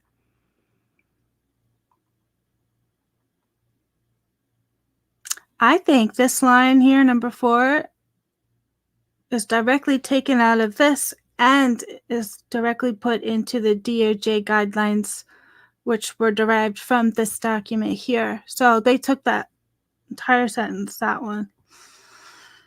Okay, so biological samples subjected to FGG DNA analysis, whether the forensic sample or third-party reference samples may not be used to determine the sample donor's genetic disposition for disease or any other medical condition or psychological trait. That one was also directly taken because I remember that over here. Now, this one is Ann Taylor's declaration.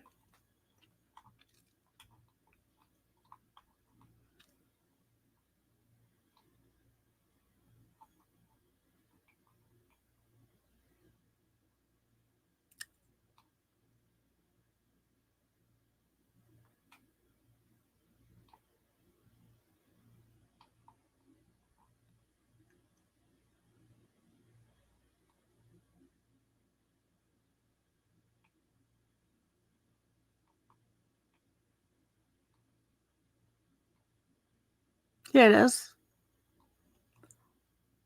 Biological samples and FGG profiles shall not be used by investigative agencies, vendors, GG services, or others to determine the sample donor's genetic predisposition for disease or any other medical condition or psychological trait.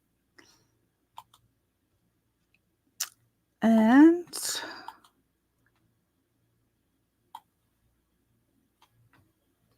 well, this last part,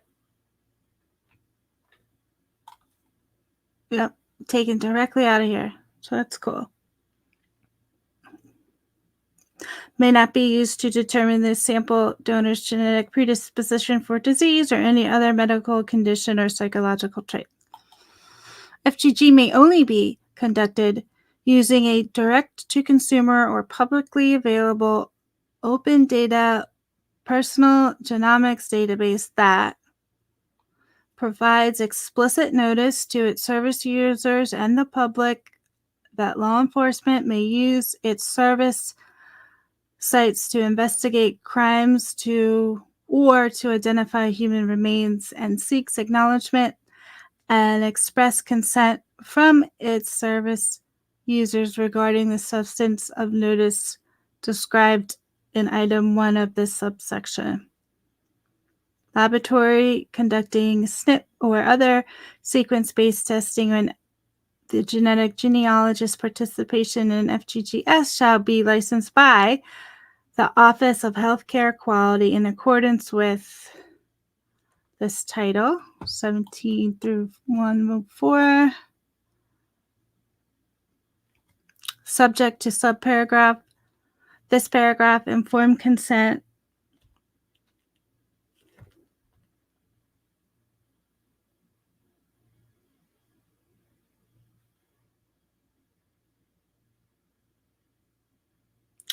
Interesting, Heather. I had a feeling about the same exact thing.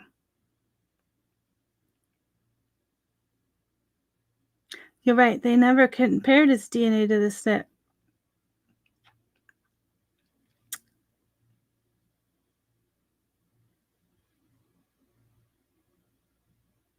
Yeah. See, something is very off about that too. It's very confusing about how they identified this person. They just think they can use like IgG and it's like a catch-all, but it's not. There's things like that go into it, and I feel like if you have the right person, it should be clear. Right now, everything that they've set forth is questionable and it's unclear. And not only is it questionable and unclear,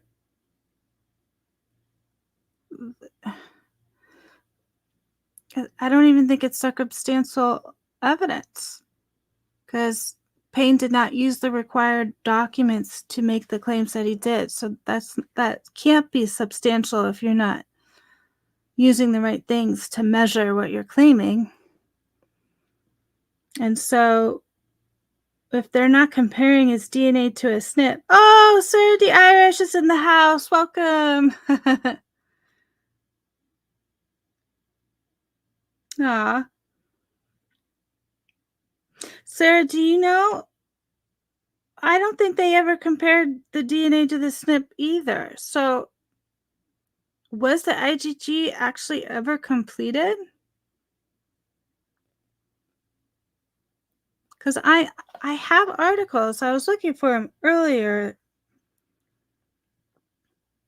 Let me see.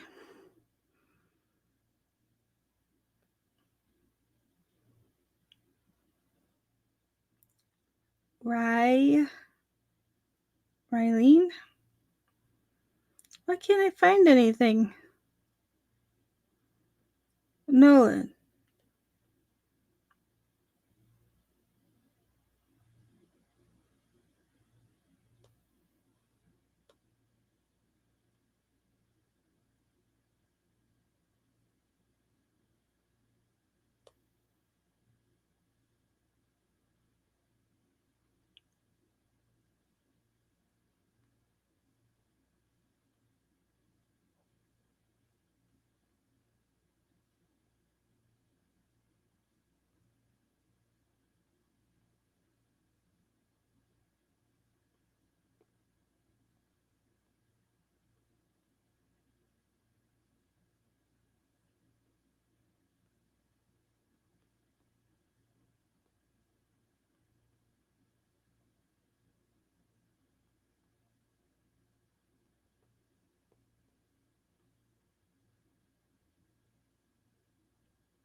Well,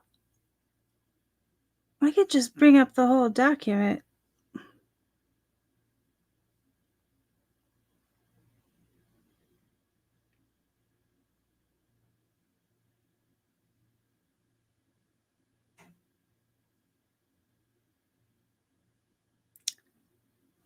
Yeah.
Yeah.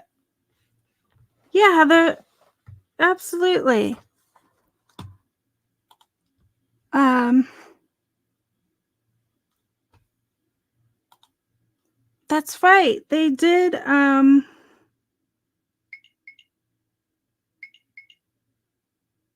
partial profile. Yep. Yep, that's what it says and nobody wants to believe it, right?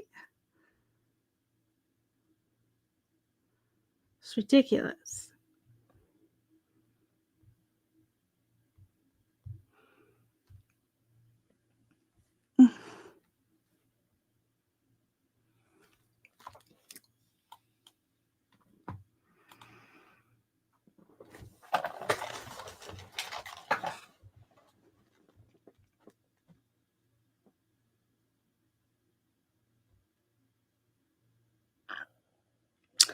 Right, Joanna? I think law enforcement and Bill underestimated Bryan. I think Bryan knows he can beat this because their work is sloppy.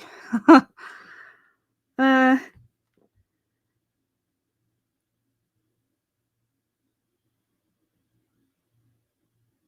exactly. There's a lot of room for error. So I brought up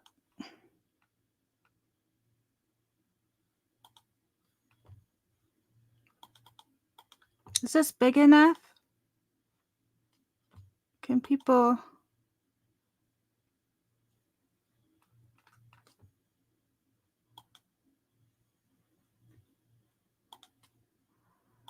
Can you see it? Yeah, that looks pretty big.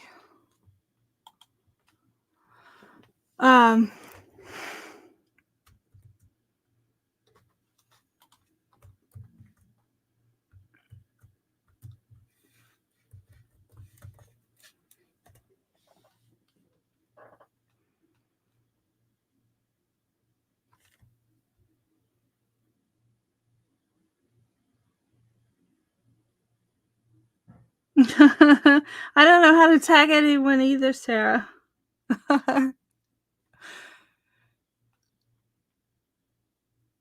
Okay, so I put in the word direct because this is the motion for a protective order where the state documents that the FBI did not do a direct comparison. So I can't highlight in here.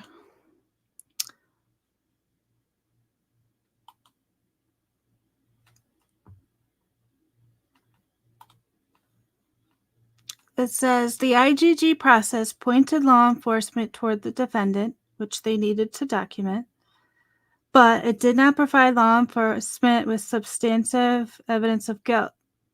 Doesn't matter. The FBI did not, for example, conduct a direct comparison between the snip profile from the K-bar knife sheath and the defendant's snip profile. So if they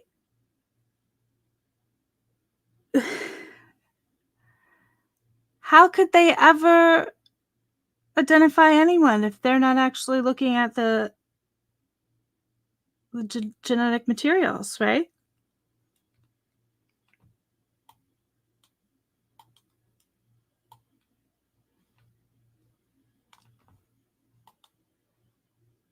Oh, I can see a slight underline under my, for example, a direct comparison. That's just going to have to work. That type of direct comparison would require a traditional Y-STR analysis, which was conducted by the police, not the FBI. So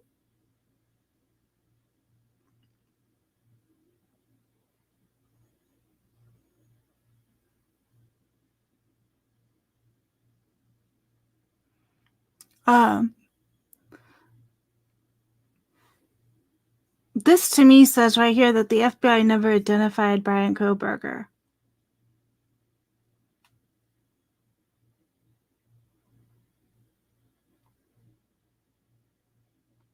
So then they're saying a direct comparison requires an Y-STR, which is what the Idaho State Police did. And then they make sure to like highlight here, but before the IGG stuff happened, ISP they did develop a traditional Y-STR DNA profile from the DNA found on the K-bar knife sheath. And after identification of the defendant, see, there's a steps I feel like that are missed in here. Like if you really want to show this is how you identified the defendant, you would talk a little bit more about what this step was. So how did you identify the defendant? So it sounds like law enforcement recovered trash from the home of the defendant's parents. They did a Y-STR analysis of the items from the trash for comparison to the unknown crime scene DNA. The comparison indicated the DNA found in the trash belonged to the biological father of the individual who left the DNA on the K-bar knife sheath.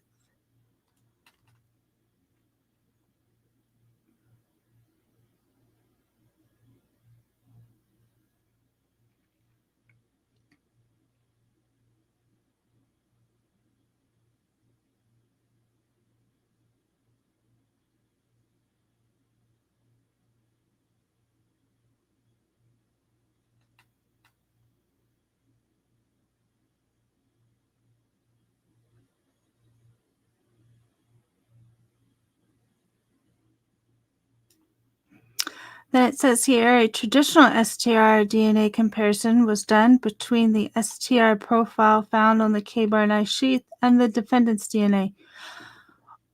But which one? Was it the defendant's STR? And even if you compared it, you can compare something without having any definitive answers. So the comparison showed a statistical match. Specifically, statistical match doesn't actually mean that it was the defendant's DNA. The STR profiles, at least, this is absolutely ridiculous. 5.3 octillion. Like, I want to know what expert was going to put their reputation on the line, get on the stand, and defend this 5.3 octillion number. I mean, no.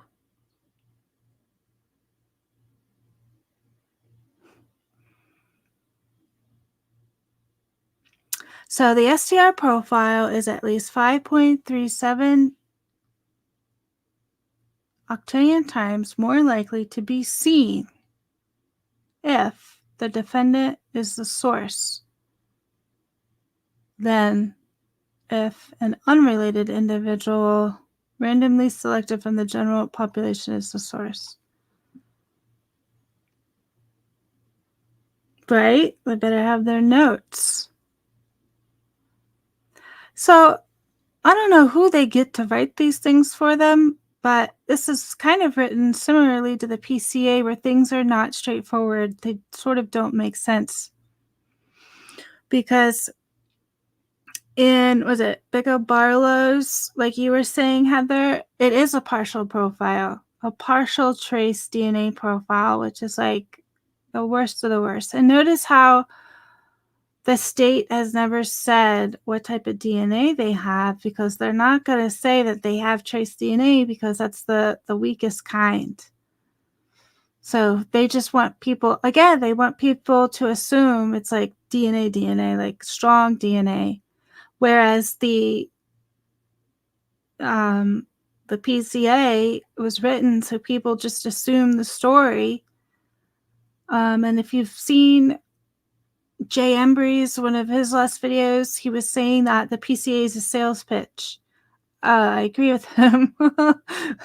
It's a sales pitch. It's not really, I don't know, it's you're supposed to assume. So then when I read the sentence here, the comparison showed a statistical match.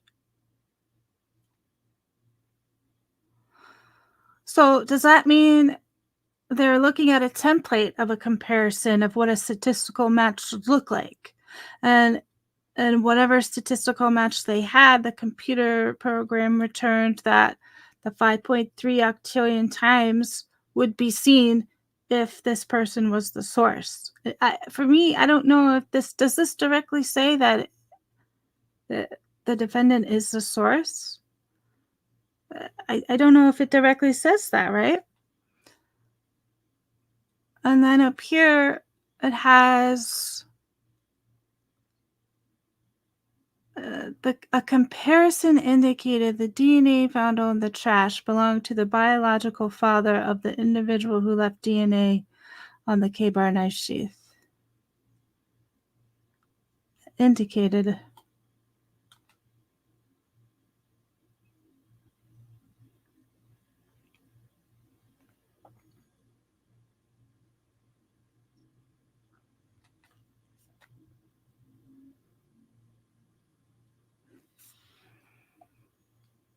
Now, a lot of times when they bring up, the STR analysis does this type of comparison, that does that type of comparison. There's a difference between talking about what a comparison is capable of doing and talking about actual results. So every time, see, they're talking about a comparison indicated But that was the purpose of their comparison. So yeah, their comparison will indicate that because that's what they're looking for. But whether the results of the comparison is different. And again, here, a comparison was done between the Y-STR profile found on the knife sheath and the defendant. Okay, well, again, the comparison was done, but it doesn't say anything about the results.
So the genealogy conducted by the FBI resulted in a lead that pointed law enforcement to defendant, but it did not result in the creation of many documents or records.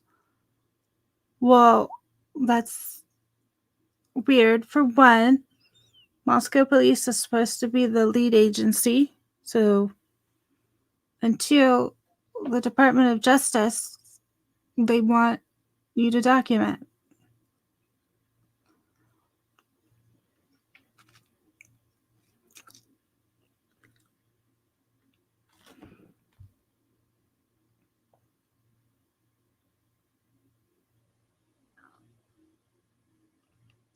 Yeah, I think you're right too, Heather. They didn't finish any SMP snips.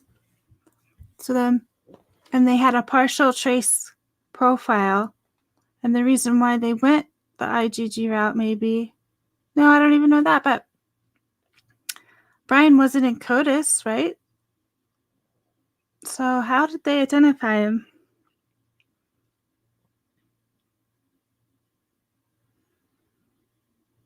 Hi, Dean. I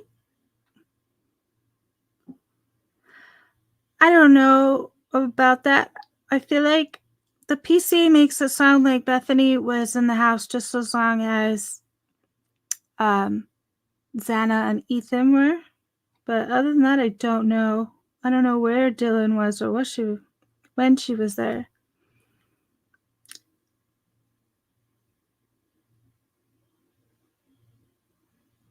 Right, Heather?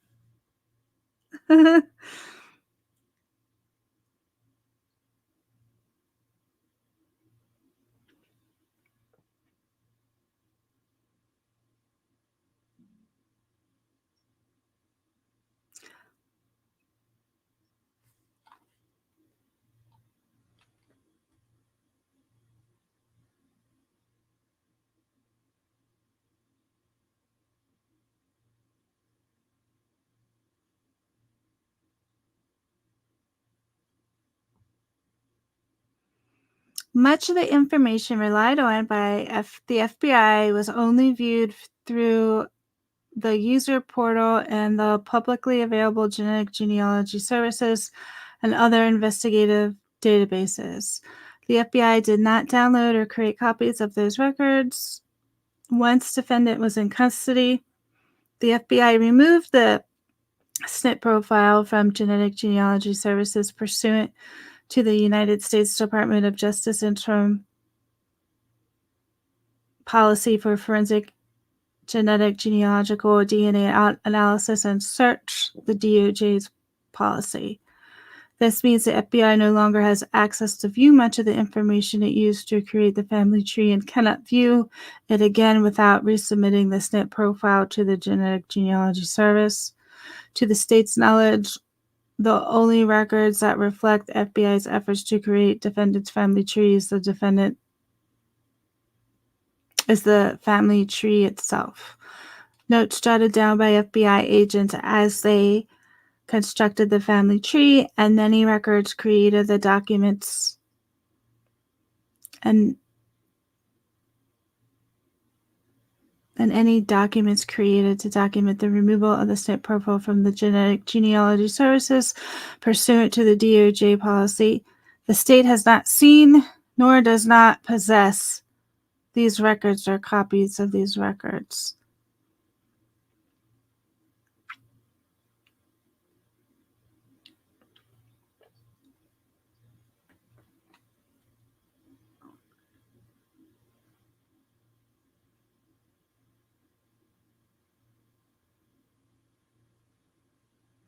Yeah, I think you're right, Heather. And I'm seeing a trend here that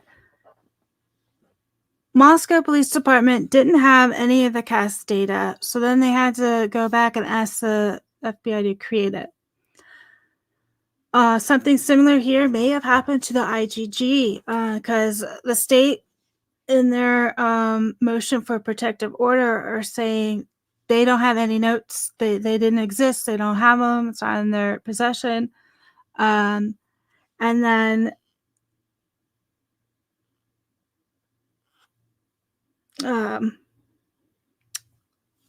you're right. The Moscow police probably went back to have the work done for the IGG after the arrest.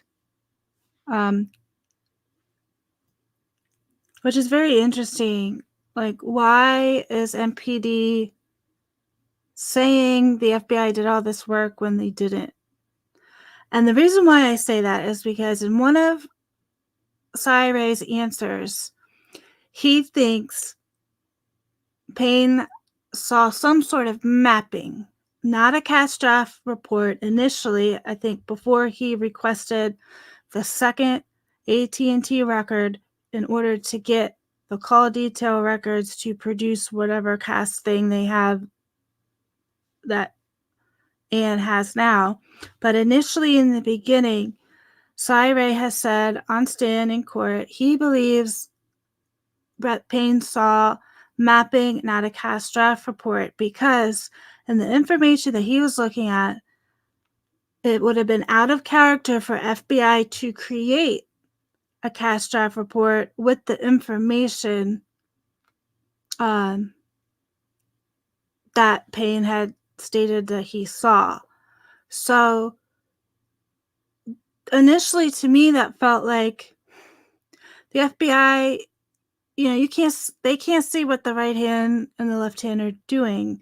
So the FBI is just compiling stuff. I don't think that they were going after Bryan Kohberger. I think they just had things around, and Moscow police took it upon themselves to interpret the loose data that they had lying around. That's what it sounds like to me. And since the FBI still didn't complete the information needed, even after the return from the second warrant, after the arrest, and the information that the Moscow Police Department put together for the grand jury, even after all that, the information and the processes required to make those statements were not finished. And that is a large part of why Ann Taylor has these motions to compel for that cell phone data. And she even mentioned the last time in court that the FBI still has a cast draft. They're fixing it or changing it or something, after Bryan had given his alibi. And so they're still working on all of the information Moscow Police Department says they used to make the claims that they did. So I do think not finishing, the IgG material goes right along with everything else that we've heard either in court or from a court document. Relied upon, right.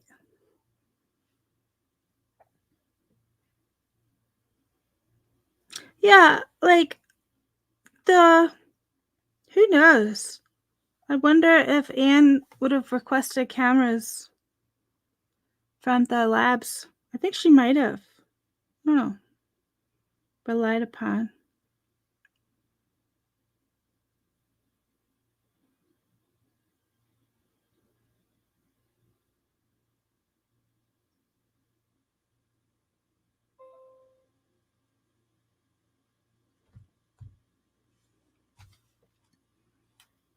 Yeah.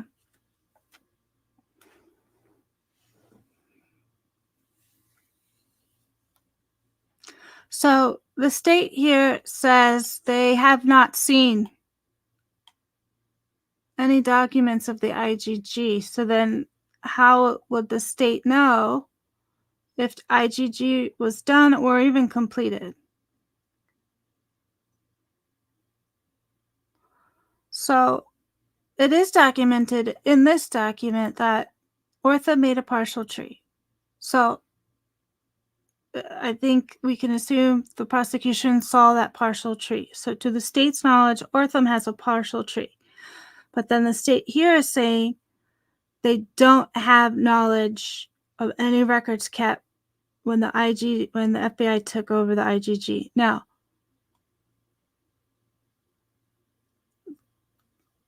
Moscow police and the state have claimed the FBI has done a lot of things that apparently they did not.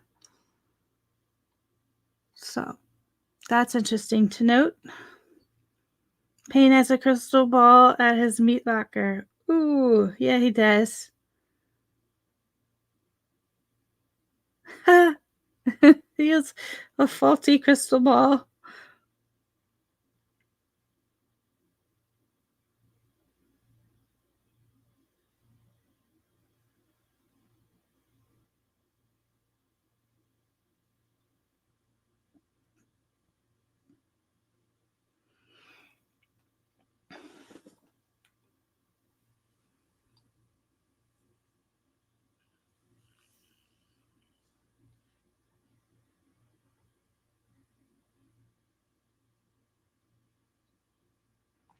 So when on the bottom of page 6, the state starts the paragraph they titled Argument. The state seeks a protective order for a narrow category of information, namely information related to the use of IgG in this case. Now, it says information related to the use of.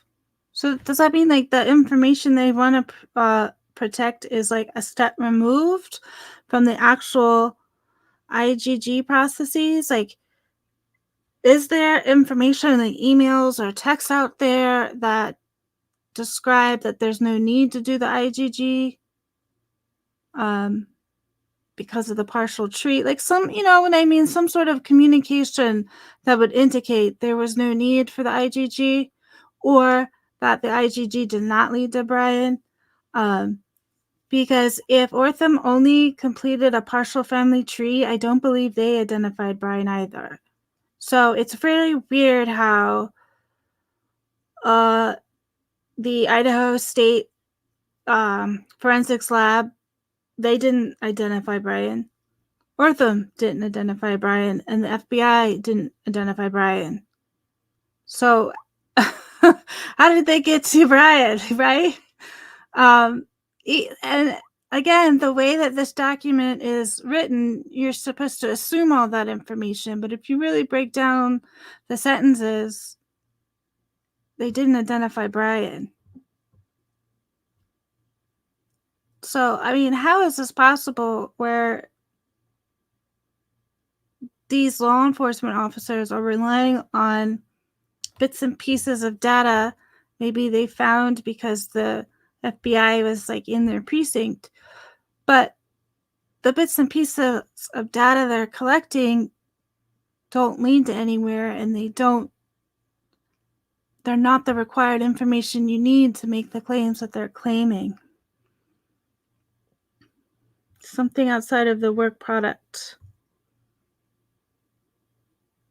Oh. Wow, thank you for that, Heather. Oh, we have two Heathers. Heather Fitzgerald, hello. And Heather4, hello. Thank you, Heather Fitzgerald.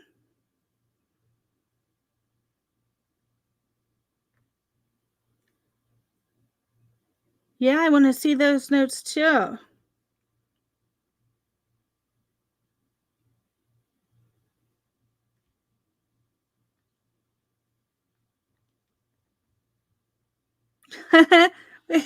Heather Fitzgerald, somebody, was CJ maybe? He was saying that JJ is like Judge Gummy Bears, and he draws with crayons during court. So terrible. But those are like the type of notes he's taking. Right.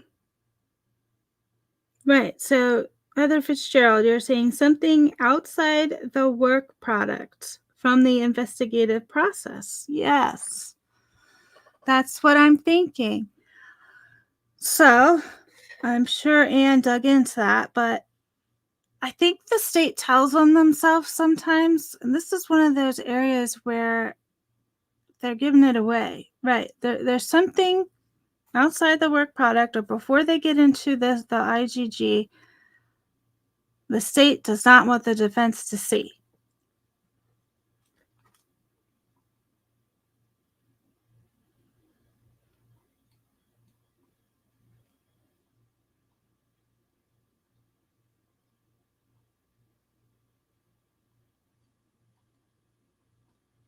And then you gotta wonder, why didn't the state want to hand over the raw data related to the SNP profile? I think the number one answer would be because it's not Bryan's. They don't want to give anything over to the defense that says the IGG did not point to Bryan, even though maybe it was somehow off the wall on the back end suggesting Bryan. I don't even know. But yeah, the number one reason that you wouldn't want to give raw data related to a SNP over to the defense is because it's not Bryan's SNP. Because I'm sure once the defense gets any information that indicates anything related to DNA may not have been Bryan's at all, the state's case is going to start falling apart, and the defense is going to start attacking that area. They don't want to give over underlying laboratory documentation related to the development of the profile. Whoa. So again, stuff outside the investigative work product.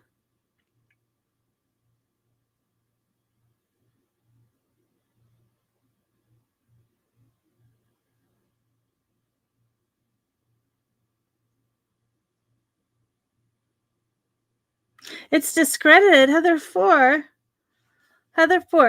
just wanted to say there's a criminologist student working on her degree, has a bachelor's in healthcare, who found the method they used to calculate that octillion probability number. It's discredited. Well, I'm glad that there's something out there that discredits it, but it is absolutely a ridiculous number anyway. Very interesting. Let me see. How do I highlight your... Oh, look, I clicked on it. It went up there. Here we go. Do you know the name of that student or anything?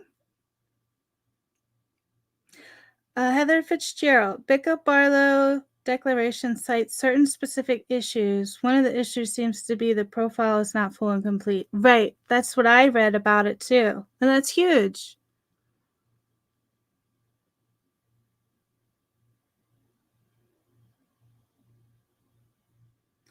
Oh, I love Roz Knight. She's very good. Oh, so Roz Knight talked about the criminology student who found the octillion probability.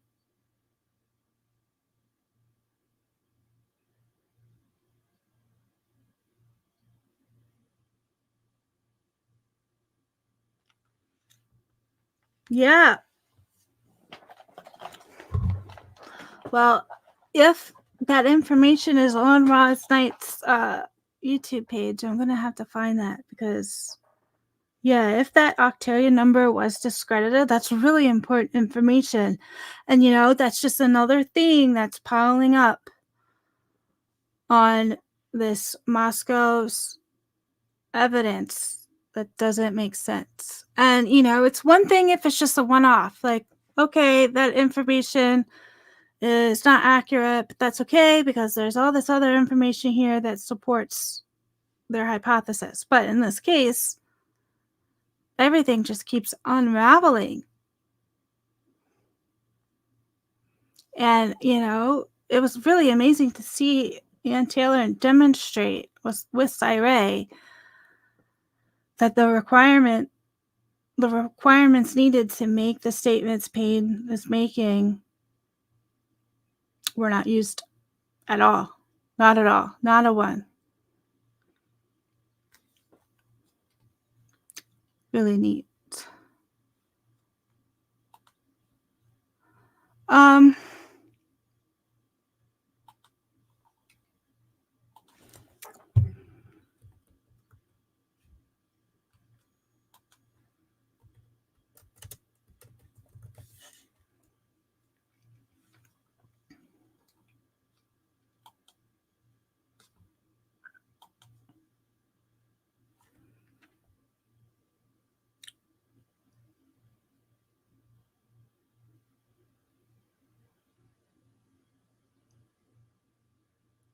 Great point, Heather Fitzgerald.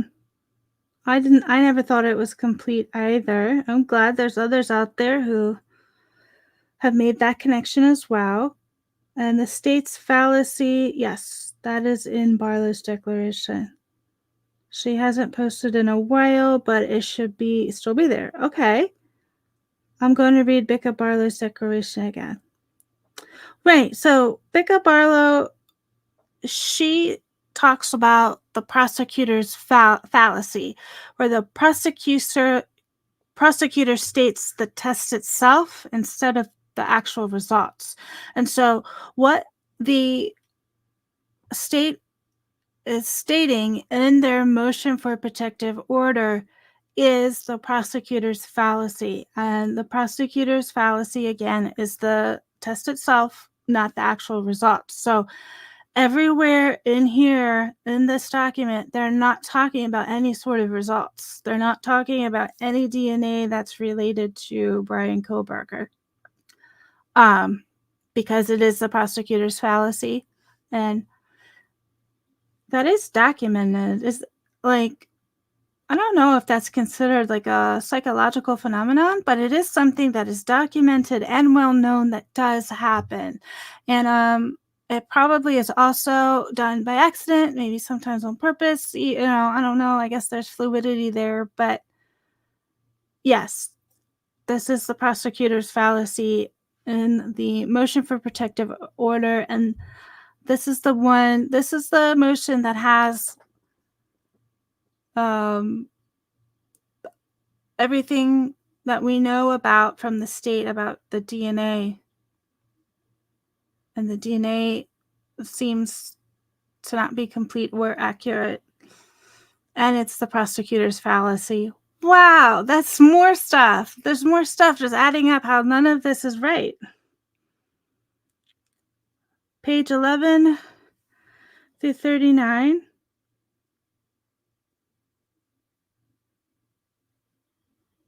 Oh, for detect. Okay.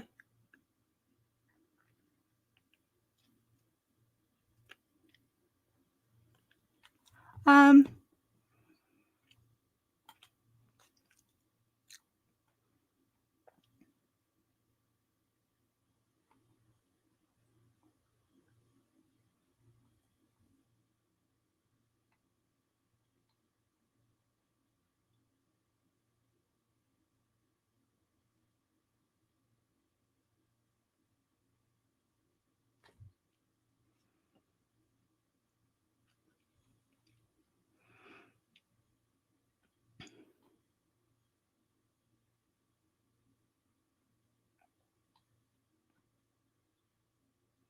I'm looking at Roz Knight's Facebook.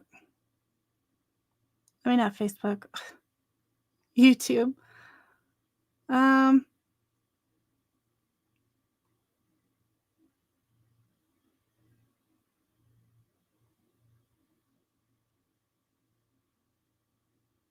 Okay, I think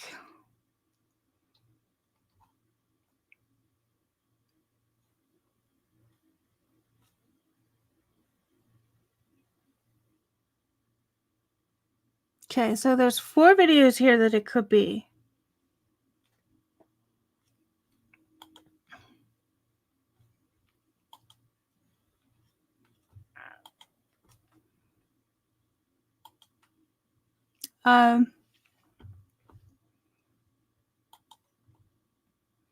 The first one, DOJ number 1, FGG, Moscow, Idaho, IDAHO4,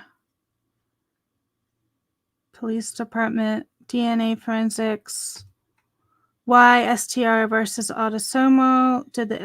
Is FBI riding dirty? Not quite. MPD.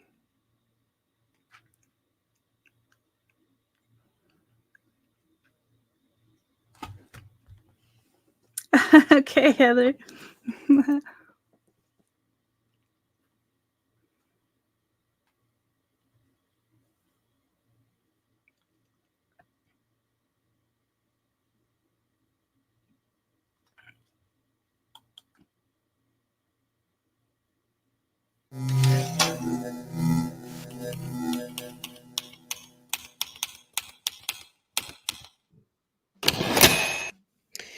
Hey there, welcome back to Roz Knight, squeezing the quo. Good to see you. Good to have you back. I'm just a little giddy here. And if you watched my Roz's rant, my first one last night, you saw that I was snooping in the United States Department of Justice about this is what we just looking read. more about the article of clothing, the personal belongings, how that all works during an active investigation. The only thing I could find was when the investigation is done, when the case is closed, the trial is done. Then you can get your stuff back. And this it's is quite Roz the Knight's process, and it's Facebook. long, and it's drawn out, and it's YouTube. difficult for people to get their shit back. Well, today I did go back and I found this guy, this little gem, forensic genetic genealogical DNA analysis and searching. And guess what happened today with Bryan Kohberger of the IDAHO4 mass murder case? FBI has to show their work, is what my understanding is, by December 1st. So I'm a little giddy. I'm just going to read one little section here, and I'm going to put it in my description so that you can read it on your own if you like. But I'm going to do little sections here, and I'm going to just focus on one aspect. Doesn't have it labeled, right? Okay.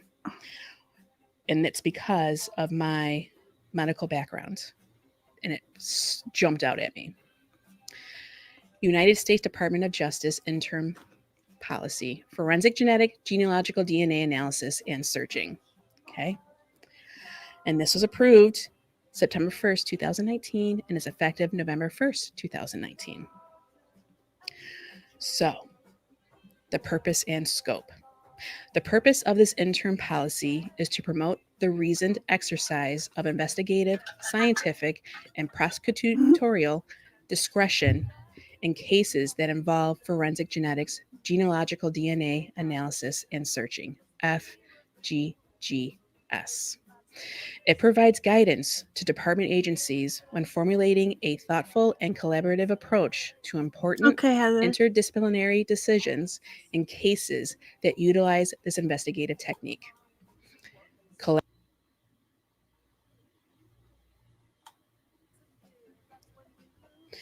And here is just evaluation of forensic DNA mixture evidence, the protocol for it, and when they're saying deduced, it's 2 or more contributing factors to that profile. So they have to separate them. So we're talking about a little sample that's on a belt buckle. And I'm thinking to myself, okay, well, guess what? It took them hours before, hours and hours before Dylan even called over for authorities. And then it took hours and hours before the authorities got to the site. And then I'm sure it's hours and hours before forensics can come in and get their samples. And even when they get their samples, did they even do that correctly on the belt buckle? So if it's blood, well, blood has a natural metal in it. And if that blood, which is iron, Right. and whatever type of metal that belt Heather buckle is Fitzgerald, it it nickel? doesn't Is it directly gold? say Is anything it about brass? Is it copper? That is going to attributed affect the the integrity DNA. You're of the right. sample. Okay. And as I've mentioned, I have done many phlebotomy and have drawn lab samples. And even that, when you're there, professionals that do it over and over again over years, which I got very good at it. And of course, I had some valleys. But guess what? There's something called the blood sample hemolyzed. So we can't use it. And then we have to redraw it because here,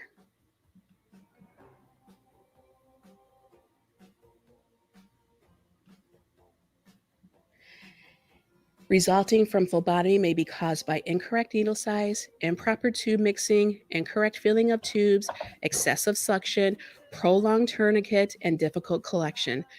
All those variables cause that blood sample that we get to be hemolyzed, and then we can't use it at all. You have to redraw it. Sometimes, depending on the test that is needed, they are able to do just one aspect of it, but not all of it.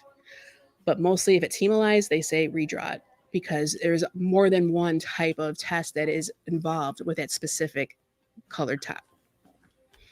Okay, so now and that's just from human right down to the lab, a few feet away, just an elevator shot down away. I've posted now we're some getting of a sample Roz Knight stuff on off a Twitter. belt I've been buckle trying to get that's people been over there exposed to the too. elements for hours and hours and hours.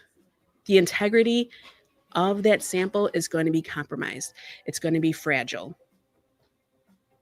And that little belt buckle, if you listen to Truth and Transparency with Ms. Vargas, they treat those samples, those forensic samples, like gold because it's so difficult. The integrity of the sample. It is not that easy as they're making it sound that it's like so easy. It's just easy to do. It's just easy. And here I found the National Institute of Justice, the DNA evidence basics, types of samples suitable for DNA everyone testing. should watch these.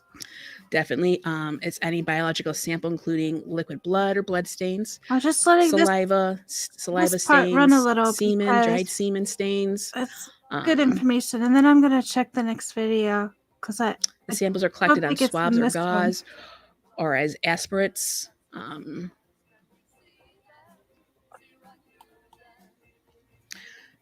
And let's see here. Use of samples from relatives for testing.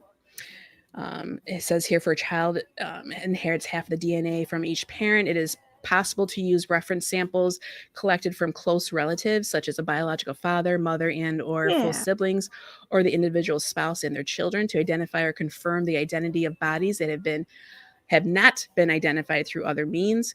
It is also possible to use reference samples collected from close relatives for comparison to crime scene samples.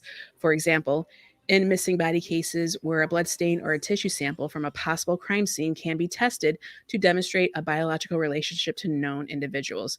So with that being said, if they can use reference samples, which I'm assuming that's why they went to Pennsylvania to get DNA samples from the trash from the family. Let me.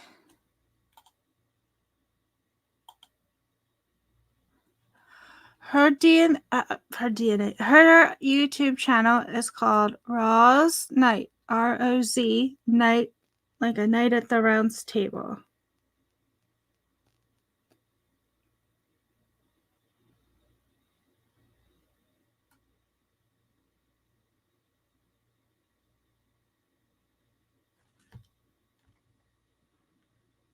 Wow.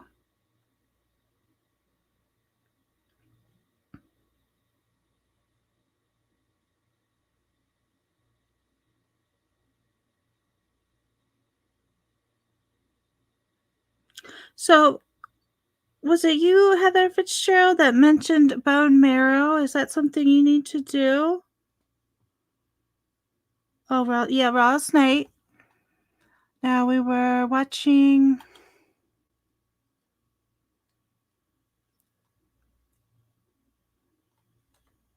We were watching this one, number 1, FGG Moscow, Idaho. I am going to play a little bit of this one, 1A. Oh, RBC. Okay.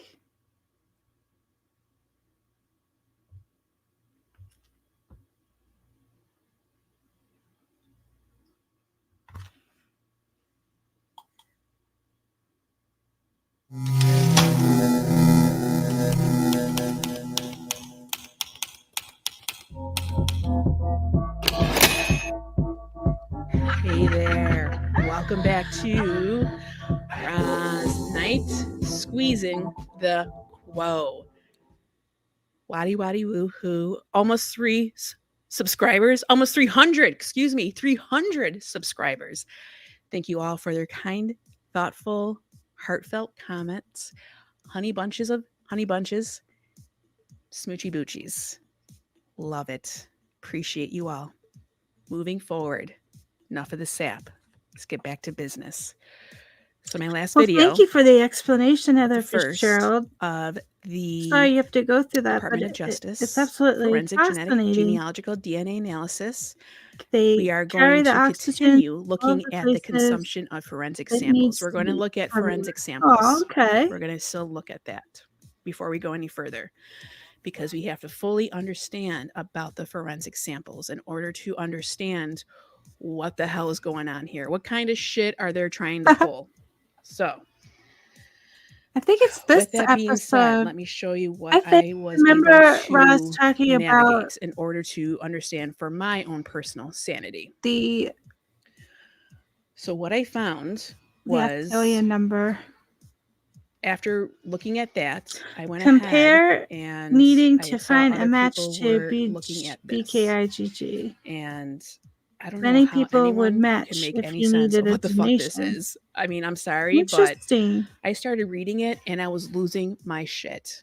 Losing it, because if you had listened to my video last night, even just that small little section about it, this makes 0 sense whatsoever. Well, And I was thank you getting for so sharing that, frustrated. My Heather poor 4. cat Milo could feel it, and he was being concerned. That was really good to know. Yeah. Okay. Yeah, let me. I'm reading this and I'm like thinking to myself, bubblegum in a dish. How many pieces of DNA do you wish? I mean, what is going on here?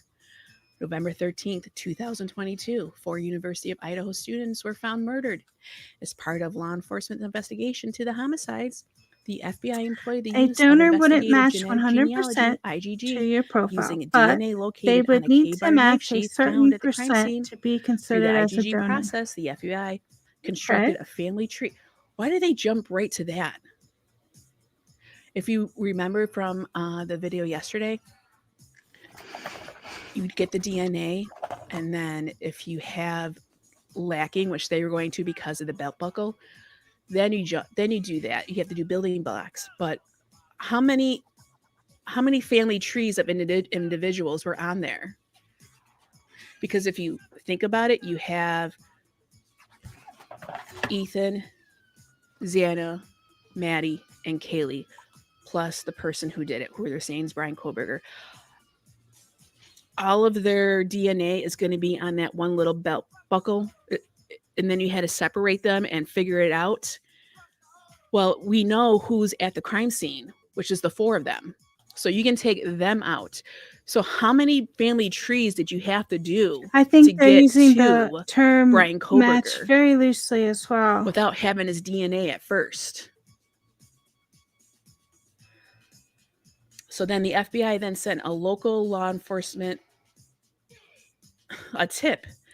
The FBI sent local law enforcement as if they are removed from the situation. White is infection fighting. They were working with them the whole time. I remember that. And how are they sending them a tip? Are they using the phone number that we all used that we could use that they were telling us to call. So they called it in that way. Oh, Sarah the I thought they Irish were is working back at together. the building. Hello. If it's from someone on the outside office, like they said that Can you guys still hear it when I West hit Virginia, I the want mute to say, button? was one. He mentioned that there was different FBI locations that were helping. Well, I can understand that for using of resources, but you have people in the police station with them working. You have FBI there. So why are they calling in a tip? I mean, so then he was arrested on December 30th, charged with 4 counts of murder in the first degree. Okay. Nothing about law enforcement use of IgG was used to obtain the arrest warrant for Kohberger or to obtain the search warrant for his DNA. What? What are you talking about? You can only use this for a lead. Okay, so then that IgG lead gave them the Kohberger, but then we're not going to use any of that in order for us to get his DNA. You can't have both. You are Were just you because guys you're able to writing it hear and it for the removing it last does not minute or mean that it's two? okay. Like, this does not make any sense. The state So if the has now chief filed a profile motion is to partial, prevent the how many disclosure others of the match to IgG that information partial? to the defense. Exactly, Heather The defense Fitzgerald. opposes the motion and Exactly. filed a motion. The defense opposes Great. the motion and filed a motion to compel request and discovery of everything Great. Thank pertaining you, to the Sarah. IgG investigation, including the family tree built by the FBI. Okay, so that's the first time I was able to get through all of it because I had to go through it I don't know how many times before I could like stop going nuts.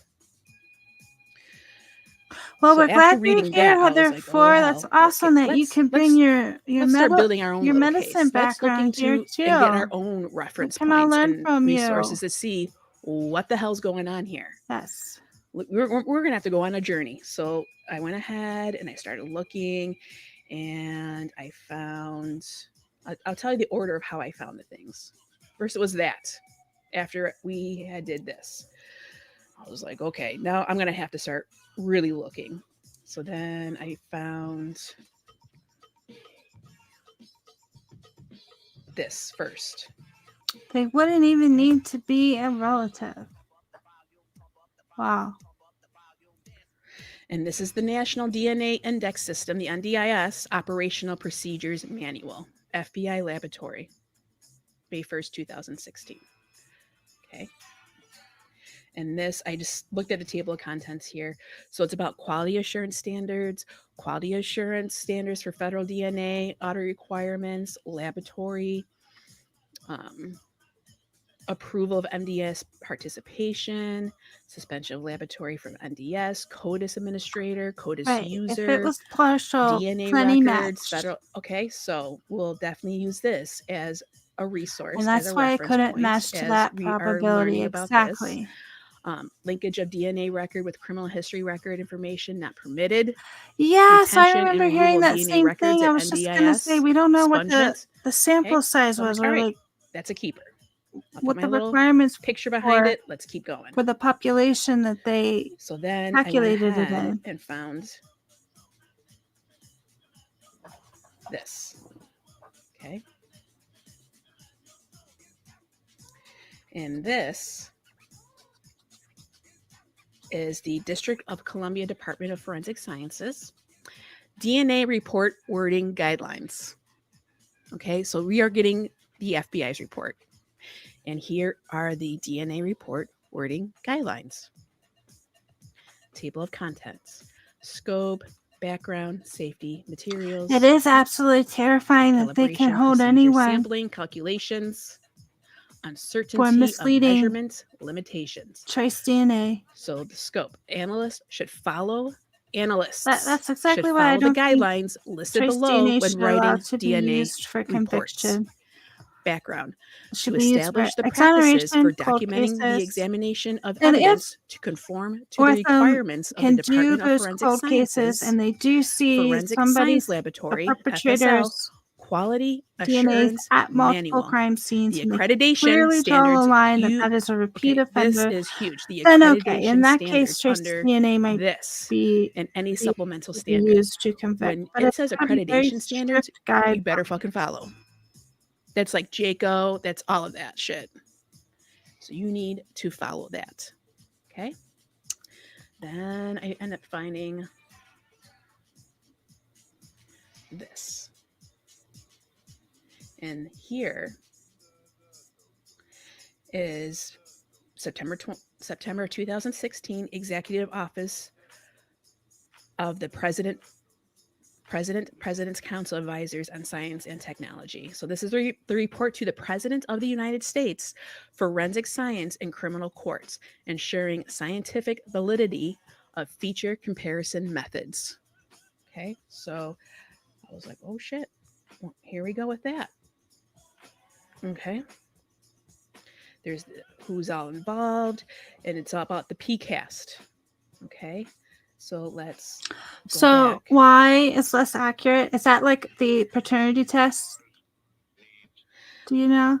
The President's Council Advisors on Science and Technology, PCAST, is an advisory group of the nation's leading scientists and engineers appointed by the president I'll to be right augment back the in just science a and moment. technology advice available to him from inside the White House and from cabinet departments and other federal agencies like the FBI.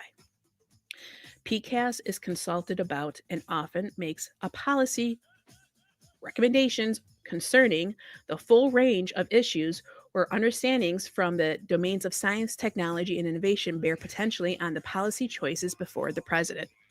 Okay, very good. And that's when I ended up finding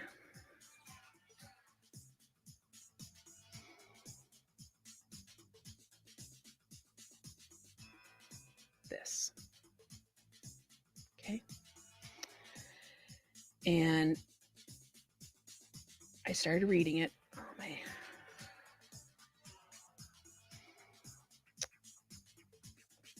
It was acting up, and that's why. I think I got like something going on, like a virus or something. Let me know in the comments. Let me know in the comments. All right, so then I end up finding this. And this blew my mind. This is what I started reading last night, and I was going to upload it, and then I had to step back and sleep on it. And it's now 9:00 in the morning. I got up and I started looking further. I reread it to make sure, and then I started looking a little bit further, and I ended up finding this guy, which I was like, phew. All right, now I'm back. No, not the I'm back to planet paternity. Earth. Okay. And then I ended up General finding analysis. All right. this one, and I felt even better that I was grounded back onto planet Earth. So let's look at this. Let me get back to how it's like that. Okay. This is the National Criminal Justice Reference Service, Office of Justice Programs. And it's got all these things going on, which is a little too much for me. It's a little too busy. Wow. The heathers today are on fire. Federal Thank funding you both. provided by This the is U.S. great Department of Justice to information. prepare the following resource. Wow. Okay. Which I was like, all right. Document title. So right there alerted me. Population genetic issues for forensic DNA profiles. The author is Carol Rhodes. Now, let me tell you, Carol is pissed. Carol is pissed. And when you're in a scientific field, you can't be, it's a no-no. You have to be grounded. You have to be objective. Like I was saying, as a medical professional, you got to keep your own shit to the side. What's on the inside, your own personal judgments and biases. All right. You have to keep that out Roz the door. When you step in this. and become a professional She in goes your over workplace, in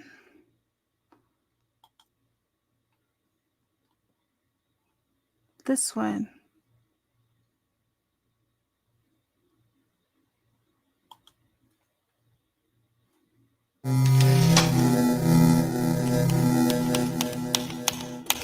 This one is called the Y-STR versus Autosomal.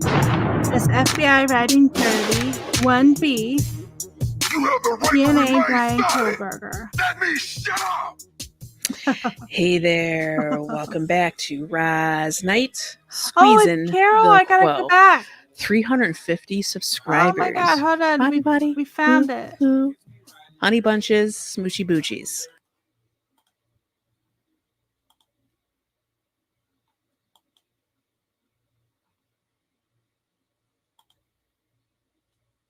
Door. When you step Right, in we're back and on become a Carol. professional So Carol's in the your woman, workplace, right? you cannot That was worry. the You scientist I cannot. was talking about. Okay, Heather, great, we found her. When I see people be conflicted with this when they have to take care of people who abuse drugs. They start, Right. you hear them talking, and it's like, you need to stop doing that shit. You need to put that shit to the side.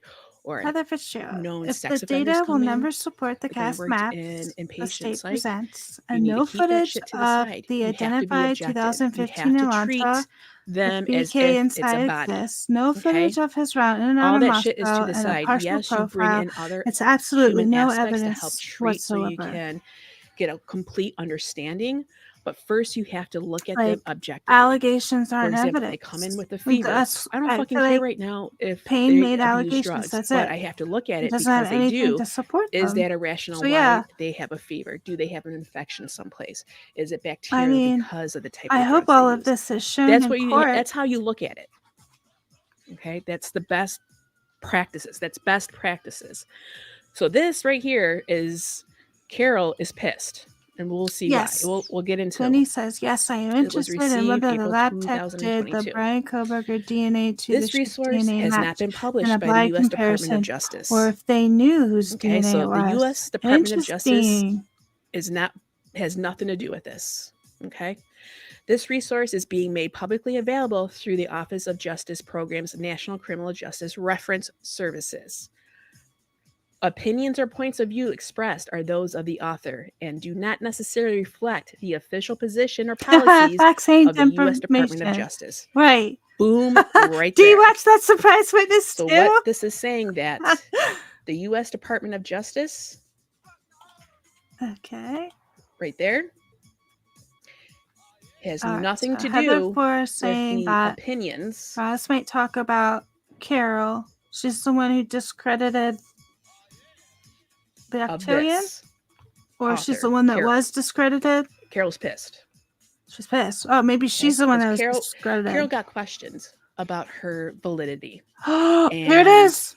We got it. We found instead it. of being scientific about it, she got reactionary. And you know how we know?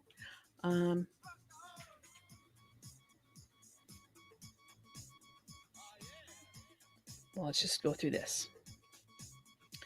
So this is the title, Population You Genetic watched Issues that for Surprise Forensic DNA Witness. Profiles. Yeah. Carol Rhodes, Director, Okay, so Carol Office of was Sponsored Programs discredited. at the Interesting. University of Washington. And she's Okay. the one who came up with the At the University of Washington. Octillion statistical method. Where did all these labs, where did they outsource their Wow. lab information I to didn't pick do? that up in the Washington. first time. In Washington State. This is huge. That's where they went. And that's where Bryan Kohberger went to school, Washington State University. A partial Not the implies university. This is different, that University they of did Washington. not know But whose this is the same DNA state. profile Okay? it was ahead of time. Okay. And right here, when I started reading this, I'm thinking to myself, this is not scientific. You can have Accomplishments. BK's Major goals of the buccal project. This spa project was planned to conduct profile research all on day the long. population However, it will genetic never be issues exact affecting to the the sheet interpretation because the of sheet forensic can't DNA fill in the profiles. missing gaps. The particular Exactly. topics The addressed were segments lack that it lacks. interpretation, probabilistic, right there. And of all the other papers we've looked at, you usually have like an abstract, and then you have a hypothesis, and some of them even went further with a null, which I loved. Okay. This is a reactionary piece, and that is not good. That almost becomes null and void to a point. Okay. Because it is not scientific. During the What? award period, we published Carolyn went to 36 papers Washington addressing State these topics, University? and they are summarized How in in the the next world? section. 'Cause- Summaries of publications, interpretation of forensic evidence, response, okay? Interpretation of response. That's not good. Response to Lund and Iyer. Lund and Iyer, 2017, raised an argument. Okay, right there. Raised an argument. That doesn't sound good. Regarding the use of likelihood ratios in court. In our view, their argument is based on a lack of understanding of the paradigm. we were learning about Don't you question me. likelihood ratios. Lund and Tiffany I Roy argue that the yesterday. decision maker should not accept the expert's likelihood ratio without further consideration. This is agreed by all parties. In normal practice, there is often considerable and proper exploration in the court of the basis of any probabilistic statement. Really? Because we have not seen this up to this point. Ann Taylor had to ask 9 times for discovery. And how far back should I what was go? Bill Thompson's interpretation of forensic evidence? Response. Okay. Interpretation of response. That's not good. Response to Lund and Iyer. Lund and Iyer, Yeah, 2017. Nobody is raised having an real argument. combos with the families. Okay, right there. Raised an argument. That doesn't sound good. Regarding the The use weight of of likelihood understanding this ratios is in heavy. court. Oh, In you our mean view, Heather their argument is 4 based on a lack of understanding of the paradigm. top of this says, And some of them are validity. They have an infection. When you're in a scientific, look at this. Let me get back to. So, right there alerted me. Population genetic issues for forensic DNA. In your workplace, you cannot to the side. Okay, so the U.S. Department of Justice is not right there. So what this is saying that the U.S. Department of Justice, right there, has nothing to do with the opinions oh, of this author, Carol. Carol's pissed. Okay, because Carol got questions about her validity, and instead of being scientific about it, she got reactionary. And you know how we know?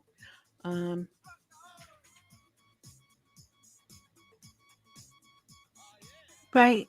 Well, let's just go through And we this. were learning yesterday that So this is the title: it was Population there's Genetic 5 Issues steps, for and Forensic the last DNA step is Profiles. interpretation, and that's Carol when the Rhodes, gold standard Director just of- becomes Director, completely Office of unraveling. Sponsored Programs at the University of Washington. There it is, University Okay. of Washington. At the University of Washington. Even Barlow says Where this did all work is these highly labs, subjective. where do they Yes. outsource their lab information to do? In Washington. In Washington State. That's where they went. And that's where Bryan Kohberger went to school. Right. Washington State And this University. goes right along with Not that the university. This is different. NIST University of Washington. study But that they this is the did. same They state. sent out Mix Okay. 13, which was a mixture of 3 or 4 And people, and they right sent here, those when I out started to reading this, I'm labs thinking all to over the myself, country. This is not And I guess the scientific. labs had to identify a perpetrator, Accomplishments. and across Major the goals of board, the project. This even project was with planned to analysts in conduct like the research on same the building, population genetic issues affecting the 50%. interpretation of forensic DNA profiles. That's not The him. particular topics addressed were What was it like? interpretation,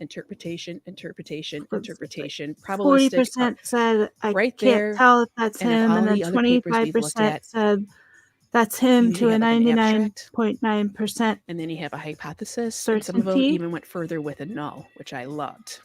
Okay, this is She's not. going This to is show how a this reactionary piece, wasn't and that is done through not good. hypothesis testing. It It's almost just an opinion. becomes null and void to a Right. point. Oh, I Okay. missed it. I gotta go back. Because it is not scientific. Missing the important part. During the award period, we published 36 papers. This is not scientific. Issues for forensic DNA profiles. Carol Rhodes, Director, Office of Sponsored Programs at the University of Washington. Okay. At the University of Washington. Where did all these labs, where did they outsource their lab information to do? In Washington. In Washington State. That's where they went. And that's where Bryan Kohberger went to school, Washington State University. Not the university, this is different, University of Washington, but this is the same state. Okay. And right here, when I started reading this, I'm thinking to myself, this is not scientific. Accomplishments. Major goals of the project. This project was planned to conduct research on the population genetic issues affecting let us the listen now. interpretation of forensic DNA profiles. The particular topics addressed were interpretation, probabilistic. Right there, and of all the other papers we've looked at, you usually have like an abstract, and then you have a hypothesis, and some of them even went further with a null, which I loved. Okay. This is a reactionary piece, and that is not good. That almost becomes null and void to a point. Okay. Because it is not scientific. During the award period, we published 36 papers addressing these topics, and they are summarized in the next section. Summaries of publications, interpretation of forensic evidence, response, okay? Interpretation of, response, that's not good. Response to Lund and Iyer. Lund and Iyer, 2017, raised an argument, okay, right there, raised an argument. That doesn't sound good. Regarding the use of likelihood ratios in court. In our view, their argument is based on a lack of understanding of the paradigm.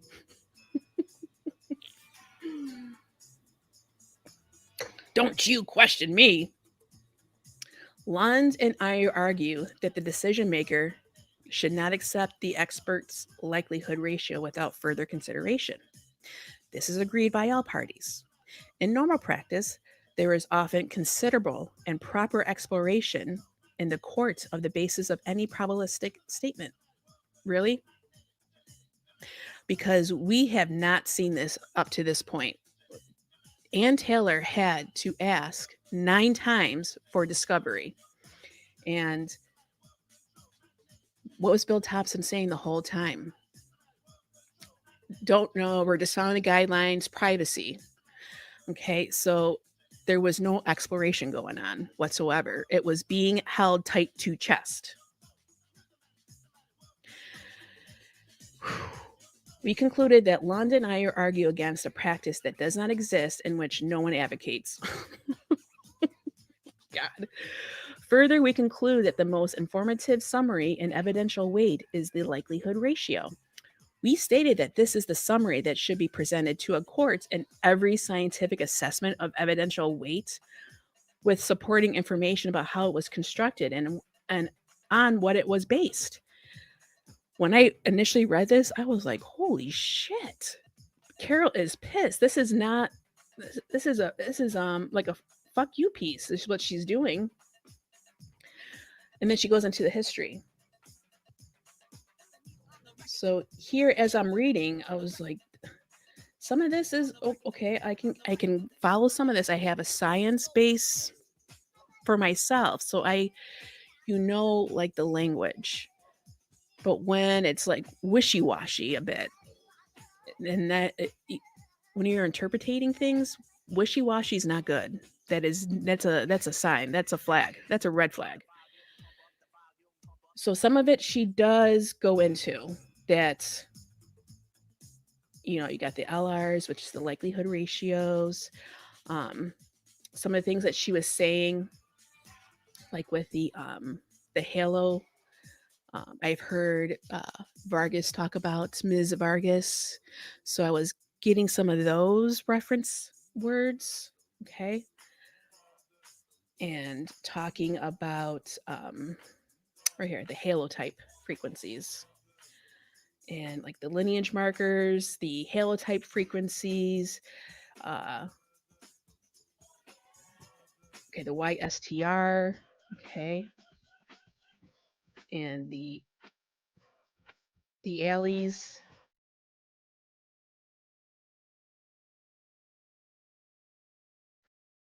Um,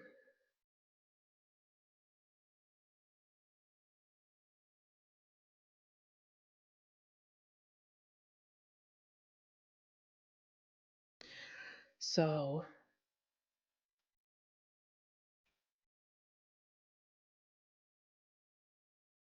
the deconvoluting mixture, okay, so okay, and then the calibrating, okay,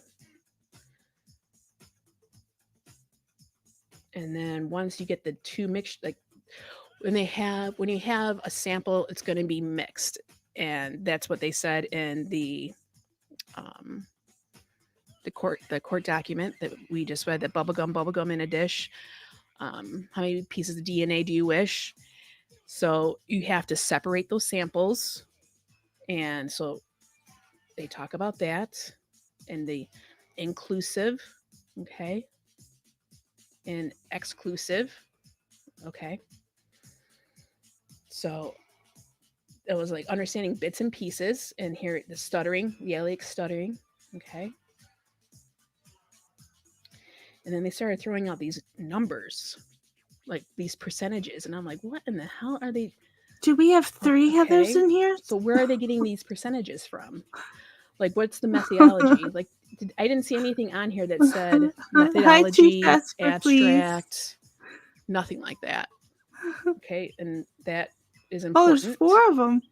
In order for it to be considered scientific, you have to have certain sections, and underneath them, that's how you bring about your case of why you are saying that people don't understand it. That's how you have to present it. And we'll get into that further in this next couple pieces that I have. But what I wanted to bring up was these numbers. So here they have 2 times 10 to the 4th power to 8 times 10 to the 6th power. I was like, okay, all right. And then this 2 times 10 to the 28th to 2 times 10 to the 29th. So I had to look that up. And when it comes to nuclear type numbering, 28 is not really used. It goes from 27 to, I want to say 29 or 30, but 28 is not really in there. And guess what that is? That's the octillion. So this is where they got that octillion from this right here. I'm like, wait a minute. I had to look it up and figure out what does 2 times 10 to the 28th power. I had to break that down, and I'm like, this is where they get the octillion from? Yeah, from Carol. From it. Carol and this. Love okay? it. This is Carol's piece about the octillion. The octillion. And it's a reactionary piece because people are questioning it, and she's getting pissed. Well, yeah, it's a so ridiculous I was like, whoa, stop the clock. Okay, stop now I'm going to have to find other pieces to see if this is even used or if people have talked about this at all. Okay, so that's when I found this, the deconvolution of blood mixtures using DEP-array, separating single cell STR profiling. And where did it go? Right here, right next to each other. And here, Y-STR mixture deconvolution by single cell analysis. Okay. First, let's look at lemon squeezy here.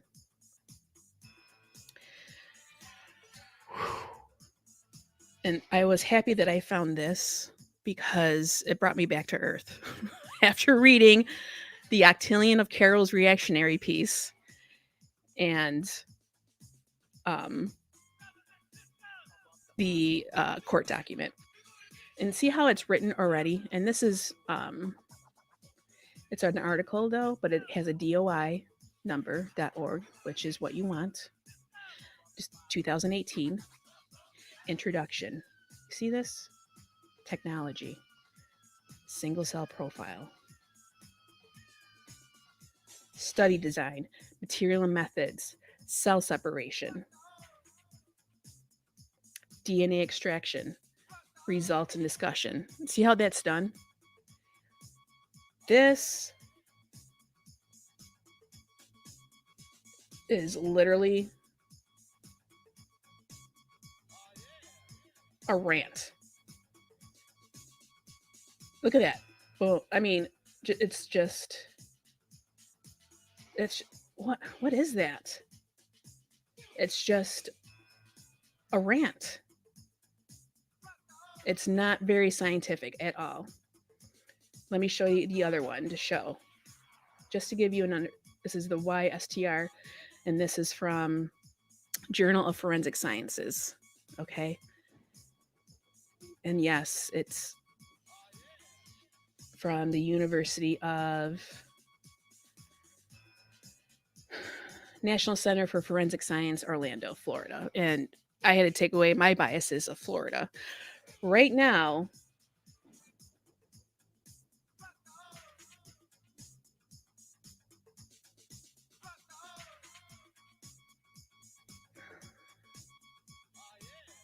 everyone's acting up. That's Florida. Right now, that's being Florida to the T. So let me just show you this. So you have Y-STR mixture deconvolution by single cell analysis. You have your abstract. Okay, you got your keywords. You have your highlights, which is kind of what Carol did as highlights, but she was just using them as saying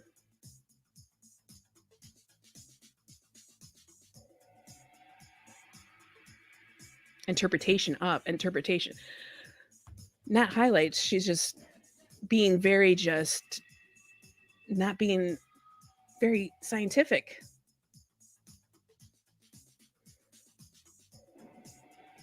Introduction, methods, slides, cell recovery, direct lysis. You have and she didn't even have any of this going on. No type of slide whatsoever. Donor reference samples. She talked about cases and samples, but didn't show any type of statistical evidence. She just wrote freaking octillion on there. PCR product, stutter ratios. You see how that's done? You see that? Results. Look at, this is what you need to do. If you are upset because people are questioning the validity of what you're doing, then you need to start bringing the fucking black and white and bring the graphs and the statistics. Don't write 2 times 10 to the 28th power as octillion, and that is the reason why. It's because of that. So let me go back to this one first, though.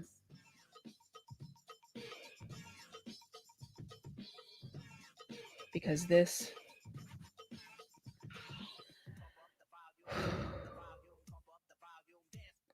deconvolution of blood mixtures using DEP-array separated single cell STR profiling.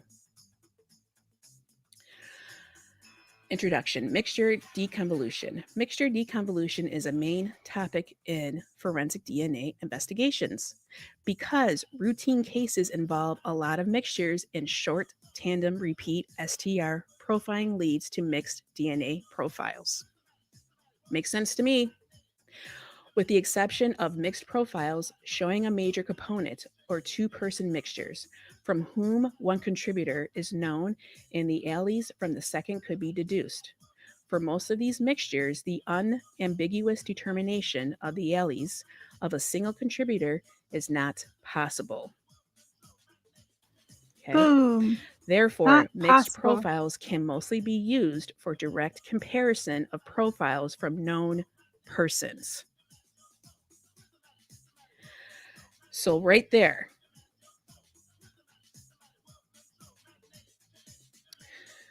mixed profiles can mostly be used for direct comparison of profiles from known persons. That is the 4 victims. So, what they're talking about doing these family trees, you're doing family trees on unknown victims, unknown people. So, where is that coming from?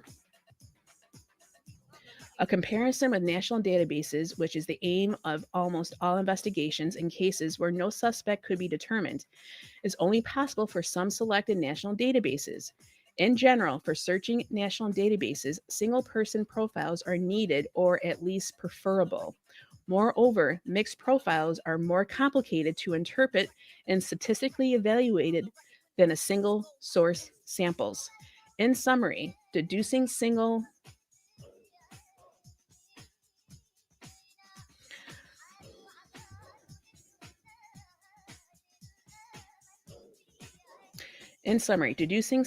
profiles for all contributors of a given mixture would be a great advantage.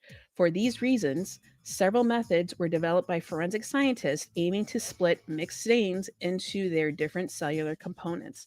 These include the separation of different cell types by laser capture microdissection, LCM, or fluorescent activated cell sorting, as well as the time shift release of the DNA from the different cellular components of a mixture, as the different extraction methods for sperm epithelial cell mixtures, for the splitting of mixed stains consisting exclusively of cells of the same cell type.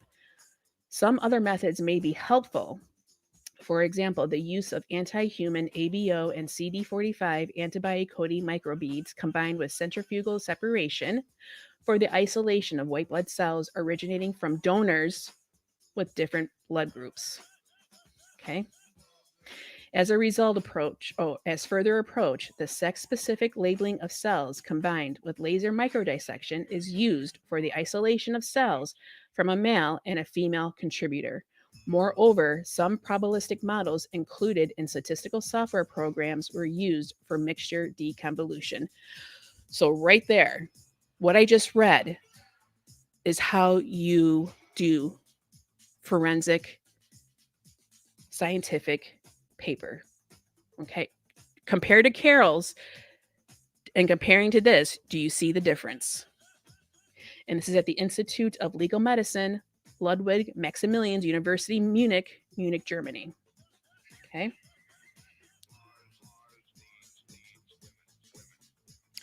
So let's go back to here.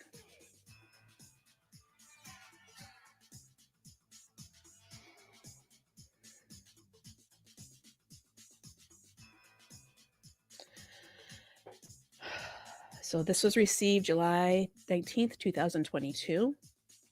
Revised, accepted, September of 2022. The Journal of Forensic Sciences. Y-STR mixture deconvolution by single cell analysis. Okay. Okay. And the funding is from the state of Florida.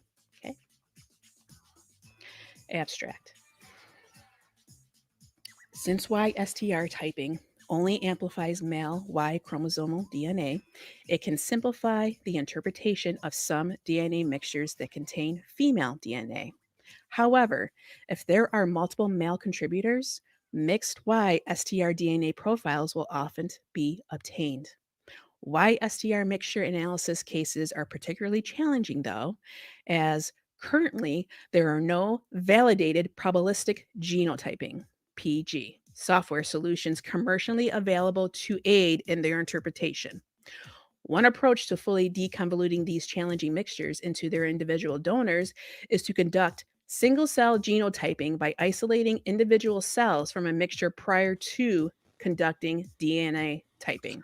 That is insane. In this work, a physical micromanipulation technique involving a tungsten needle and direct PCR with decreased reaction volume and increased cycle number was Johnson applied used it. to equimolar 2 and 3 And person it doesn't buccal swell do cell what he male needs it DNA to do. mixtures, which is what they got from Bryan Kohberger. The buccal, which typing.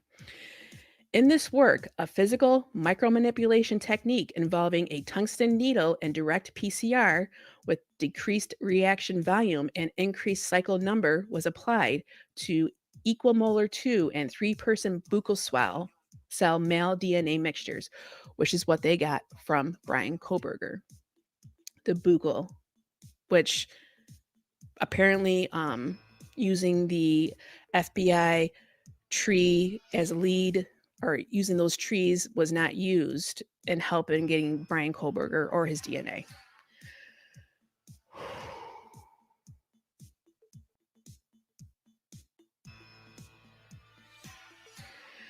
Buccal cell male DNA mixtures and a mock touch DNA case scenario involving the consecutive firing of welcome a handgun by 2 males. Zone. A consensus DNA profiling approach was then utilized to obtain Y filler plus Y-STR halotypes. Okay, so that halotype was what Ms. Vargas was talking about, and Carol did talk about that in her paper, her reactionary piece as well. Buccal cells were used to optimize and test the direct single cell subsampling approach, and 2-3 person male buccal cell mixtures were fully deconvoluted into their individual donor Y-STR halotypes. Single cell Oh, or that's good. Are you learning about this? We're all agglomerated cell learning, having a clamp good time. clump DNA is subsampling awesome. from the gun's trigger Not recovered single not source 10th to the Y-STR 20th power. profiles from both individuals who fired the gun, the owner and the other unrelated male. Only the non-owner's DNA was found in the cells recovered from the handle. In summary, direct single cell subsampling, as described, represents a potential simple way to analyze and interpret Y-STR mixtures. Okay. So you got your keywords and then you have your highlights. And see the highlights? Single cell, stutter, single cell, full single cell. Okay. 2 to 3 person plus. Okay.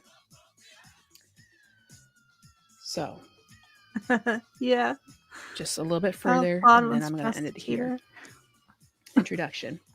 Crime scene evidence commonly consists of a mixture of biological material deposited by multiple donors, typically from the victims and or the perpetrators to a crime. When binary mixtures are comprised of both male and female DNA, one approach to obtain probative information about the male donor is to conduct Y-STR analysis. Y-STR analysis is beneficial as it only amplifies male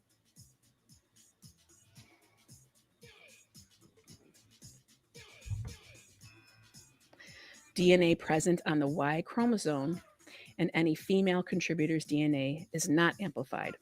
However, if multiple male victims or perpetrators are present, which we only know of one male victim,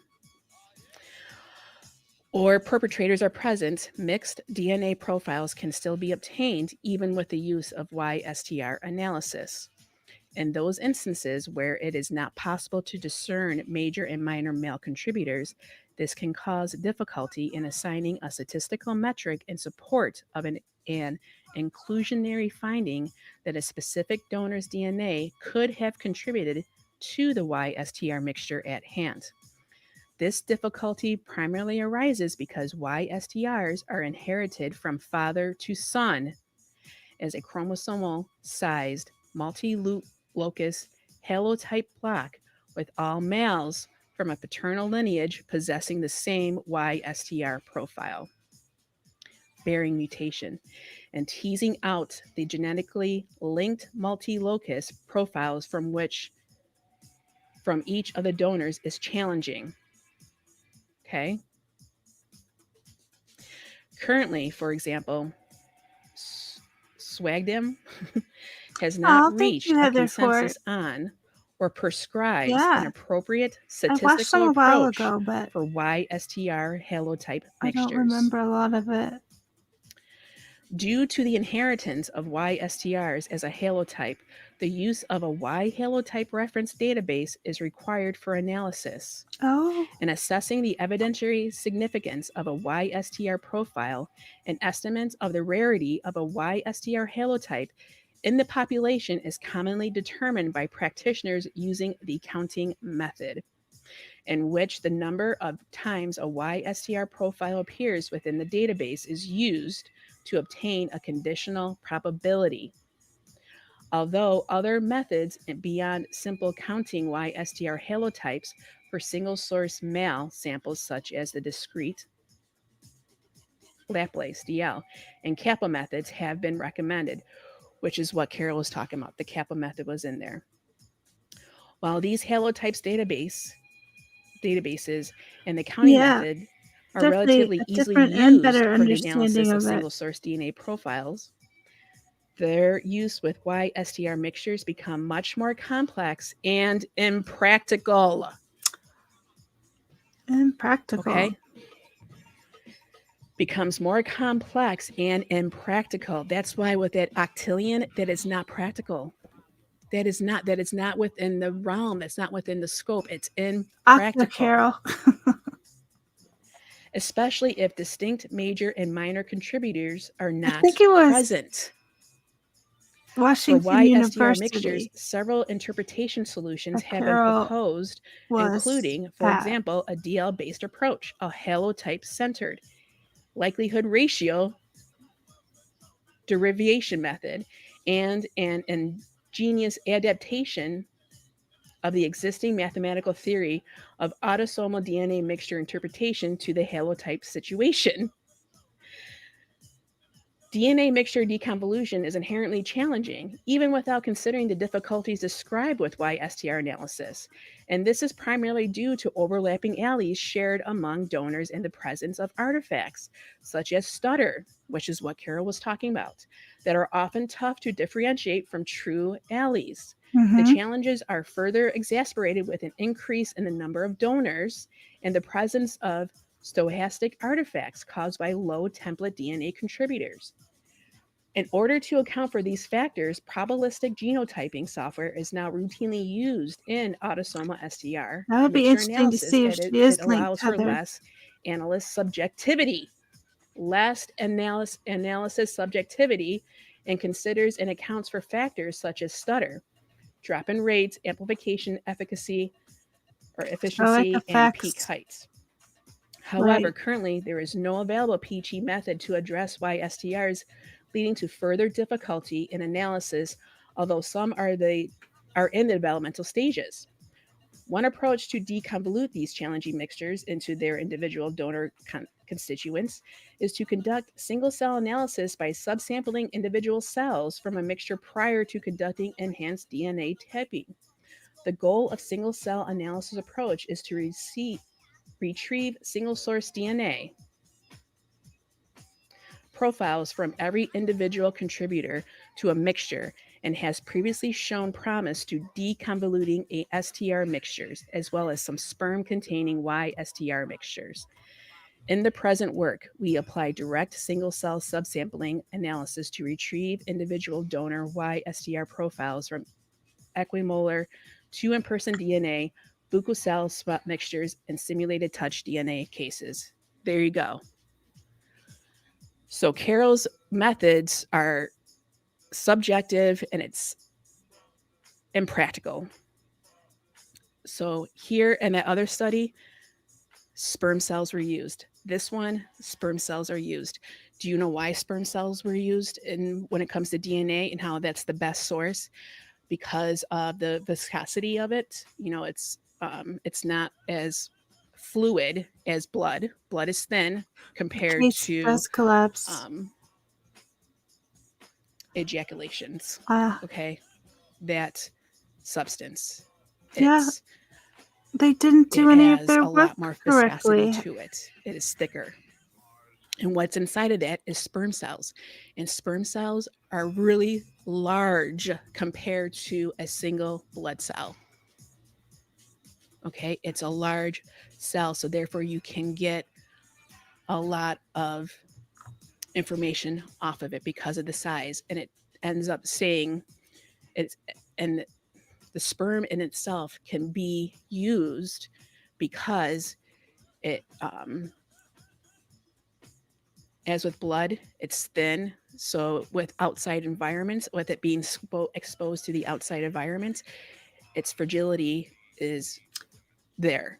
But when it comes to sperm, Yeah, okay, it's terrible. They it messed can all this up. retain its source a lot longer than blood can Yeah. on So sheets then or back whatever. to So that other paper what was talking expert about is going to sperm. get up This there one was and talking defend the about sperm. octillion number And if the therefore, octillion number has been if they're discredited? getting their DNA samples, That's and what yes, they use the belt that blows buckle, my mind I'm going to say there's sperm also at the too. crime scene. There has to be.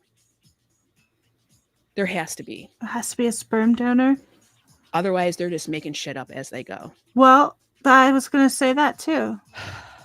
So that's all I'm going for right now.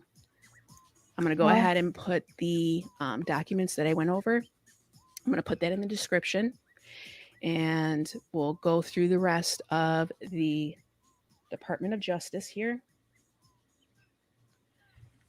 about the other aspects here. So that's the forensic samples.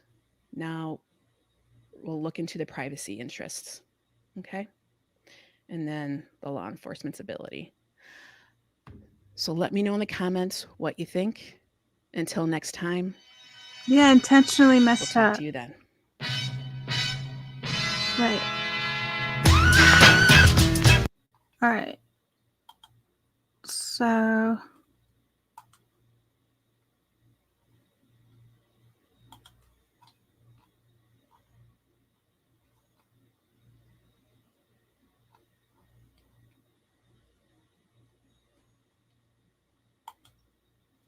Jeez. So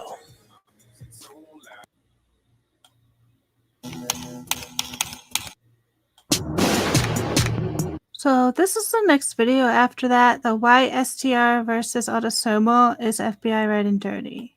You have the right to remain silent. That means shut up.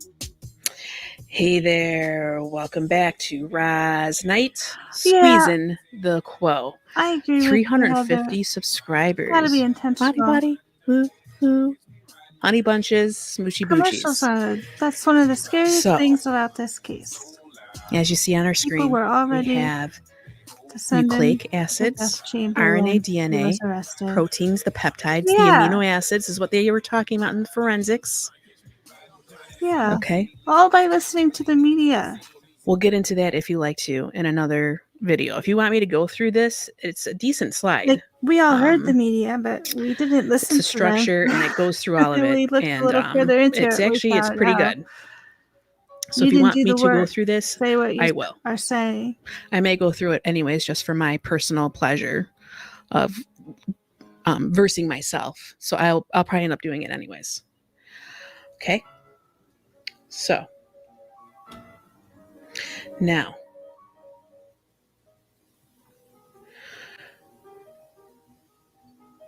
remember back in the day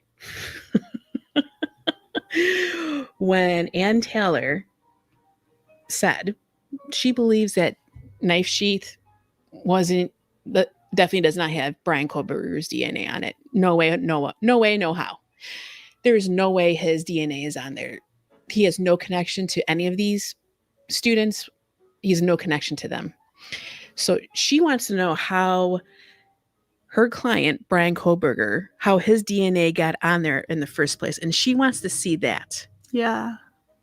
Because that is what they're saying is the lead, besides the surveillance that we don't see and the phone pings that's very controversial. And the car is not even his car. But we want to see, she wants to see what is on that knife sheet, what STR profile is on there. Because she believes his DNA is not even on there. She believes that it's not on there whatsoever. Okay? He wasn't even there at the crime scene. even though you say you have surveillance that we don't see, even though you say you have cell phone pings, which is very controversial, They don't have. so those you really have things. nothing. And you are basing, But they are basing I their agree whole with you, thing commercials, on and this, I think the they're knife stealing sheath. it because somebody made a They are basing mistake, their case on that. Okay. and it's not So quality work. with that being said, the STR. So I went ahead and I found this. Okay. Yeah. What is STR They said it was analysis? sent to another lab. Granted, this is an archive page that is no longer being updated. It may contain outdated information and links may no longer function as originally It's so intended, scary. which is fine because Yeah, it could be any one of us. this is how they were This looking is at how they things do back their in the work. day, and hopefully it means that it's better. But this is a foundation which the FBI is involved in, which means that they need to follow the United States Department of Justice interim policy of forensic genetic genealogical DNA analysis and searching. The reason why I went over this first was because to show how difficult it is to get to this point and how much DNA you need, and that there has to be some type of communication between agents, police, and the lab to say, yes, go ahead from this STR, which whatever DNA they got from that crime scene and that knife sheath, that needs to be put into CODIS, whatever they got from that. And when they went ahead and got Bryan's, then they have to put that in there as well. So we need to see those in CODIS. They are contracted, which I mentioned before. Once you do that, and they say, "Yeah, go ahead. You have enough to take from the crime scene to what Bryan Kohberger has." Even though they said they don't care about any of that. There's nothing. They have nothing to do with it. There's no man behind the curtain. A motion Don't to pay attention to dismiss that. on the Fourth Amendment violation, commercial side. So here, what is STR analysis? But like, if law The enforcement most common type of DNA profiling is today for criminal prepared to cases and go other this types of far, forensic uses is called STR, what else short are they willing tandem to repeat do? So analysis. if I were in Bryan's Using case, I want to know DNA to everything they have. distinguish They between can't two pull more of individuals this is a on me, tricky so I would matter write it to the because end. close to 99.9% of our DNA is the same as everybody else's DNA. DNA that actually codes for proteins cannot vary much without rendering the proteins ineffective. The 4 nucleotide bases that make up the backbone of DNA provide instructions for assembling the amino acids in proteins by being in a precise sequence, which is very important because that's why people get like autoimmune type things and cancers and such. It's because you have specific sequences to go through with your proteins, and if it's not done properly, shit gets fucked. Okay? If the DNA base sequence is altered or mutated, as scientists generally say, the sequence of amino acids in the resulting protein can also be altered. Correct. As a result, because protein function derives from a specific amino acid sequence, the protein may not work. Okay. So you have, in our body, we have a lot going on. Okay. We have these nucleic acids, RNA, DNA, your nucleotides, and then your protein, your peptides, and your amino acids. This is what they were talking about. Your proteins help with the functioning of your DNA. Right, They nobody help with like feeding that's something people would watch. Oh, the the cells. FBI knocked on their door, and they still didn't. It's a chain, report as you on see it. here, That was that is crazy. needed, and it gets broken up to help, and it communicates Like, as well. Bill Thompson is so shady. Okay. So He if you made remember it anything about his- the cell, you have the mighty mitochondria, okay, that feeds the cell to make the cells all work together. So if your mitochondria are fucked up, shit's gonna get fucked up. Kind of like with proteins, okay? Very important. So Yeah, ultra level. and it's very specific. Think of DNA as the blueprint for a house and proteins as the steel, timber, bricks, and mortar from which the house will be built. A brick that is mostly sand instead of clay will crumble, and mortar with the wrong ratio of cement to aggregate will fail. Likewise, a protein with the wrong sequence of amino acids often won't work. Exactly.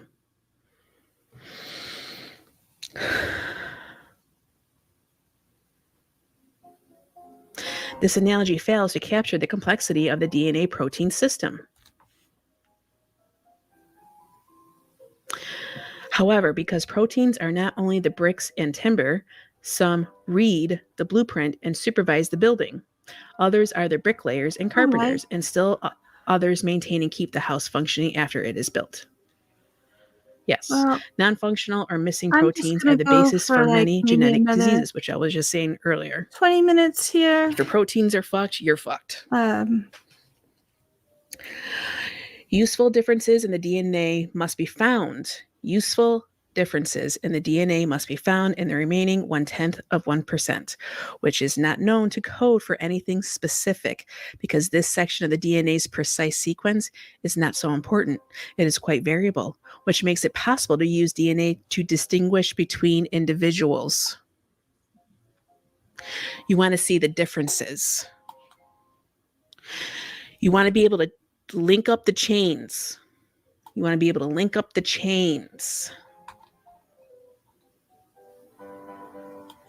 Okay? You want to be able to link up the chains. Okay? But there's going to be some anomalies. There's going to be some differences. That's how you know it's specific. You don't want them to match. You want them to match somewhat so you know you're dealing with a person and this is that and this is that and the other thing. But it's the anomalies that you want to see to know that it's a specific part of that person. Okay? Among the 3 million or so DNA bases that do not code for proteins are regions with multiple copies of short repeating sequences of these bases, which make up the DNA backbone. For example, TATT. But as they investigated, they should These sequences repeat a variable number of times in different individuals. Such regions they're called variable number short tandem repeats, and they are the basis of STR analysis. A collection of these can give nearly irrefutable evidence statistically of a person's identity because the likelihood of two unrelated people having the same number of repeated sequences in these regions becomes increasingly small as more regions are analyzed, which I was just saying. You want some things that read the same, like your basic building blocks, but there's these outliers. Okay? You want to find these outliers on the DNA that you have. You're going to see these little outliers, and you want to see if those outliers match the person who you believe is the suspect. Okay? Autosomal chromosomes are those not involved in determining a person's gender, and STRs on these chromosomes are called autosomal STRs. Other STRs used for forensic purposes are called Y-STRs, which are derived solely from the male sex-determining Y chromosome. Profiles based on autosomal STRs provide far stronger statistical power than profiles based on Y-STRs. So here, American Princess, it was Maryland and they're Montana, not telling us and about I think that. There was a third one. I can't remember the third state, but it's definitely Maryland and Montana. They require a search warrant. June from the 16th, judge. the state filed a motion for protective order. In this motion, the state brings to light law enforcement's use of IgG, investigative genetic genealogy, to find a lead. After the STR DNA profile from the knife sheath did not return to match in CODIS, it is unknown to this court when exactly law enforcement employed the use of IgG. Okay, so what type of STR? Did you see what we just read over? they're going to tell us which one. A brief discussion of what IgG entails is necessary to better understand the significance or insignificance of its use in this case. Consumer genetics has exploded.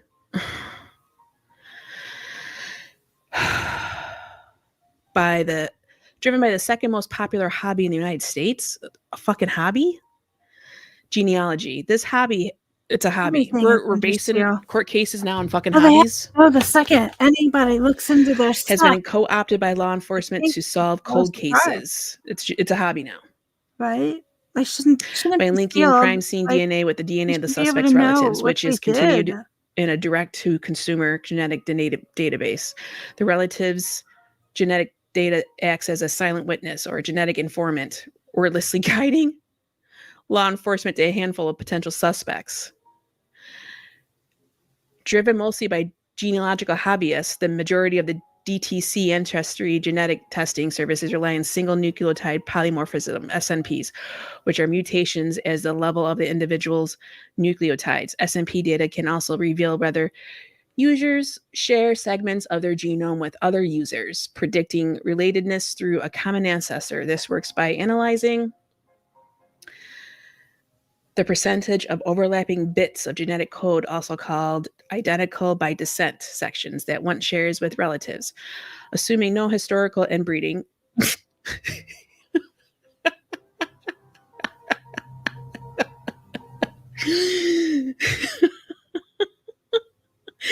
one likely shares roughly 10% of their genome with first cousins, about 3% with second cousins, and less 1% with third cousins. Thus, by finding and quantifying overlapping genetic regions, DTC companies can predict genetic familial relationships. Okay, well, you really have to go through all that and tell us all this incest stuff and about some hobbyists doing some things on their doing some side hustles. So autosomal chromosomes are those not involved in determining a person's gender, and STRs on these chromosomes are called autosomal STRs. Other STRs used for forensic purposes are called Y-STRs, which are derived solely from the male sex-determining Y chromosome. Profiles based on autosomal STRs provide a far stronger statistical power than profiles based on Y-STRs. Because autosomal DNA is randomly exchanged between matched pairs of chromosomes in the process of making egg and sperm cells. That's how, with billions of Right. humans on the planet, no two The people state doesn't want who to are turn not anything identical over, twins are so exactly the alike. defense can't Profiles show based on the state did Y-STRs anything are wrong. statistically What's wrong with weaker it? That's terrible. because That's not only how it males have a should Y work. chromosome. And all males get theirs from their fathers, which is exactly what they did. They got his Oh, the DNA and then they defense got his can do dad. that? They can Y-STR. apply That their doesn't own mean warrant? Oh, Guess can they what? apply the Guess whose state's Brian's warrant? dad But then the is? defense files Brian's stuff. dad. I mean, he's not adopted. Brian, if you ever thought you were adopted, guess what? You're not. Because we took your dad's garbage and we took your buccal swab, and guess what? You guys match. Your Y-STRs, they match. Ta-da! I mean, that's pretty much what they did. So profiles based on this are weaker because only males have a Y chromosome and all males get theirs from their father. So all males in all paternity line have nearly identical Y chromosomes. Given enough Y-STRs, which scientists call loci, a Y-STR profile can offer substantial power to discriminate between individuals. But this type of profile is certainly not as powerful as an autosomal STR profile. Okay. So you're basing it on a low statistical significance that yes, him and his dad have the same Y-STR.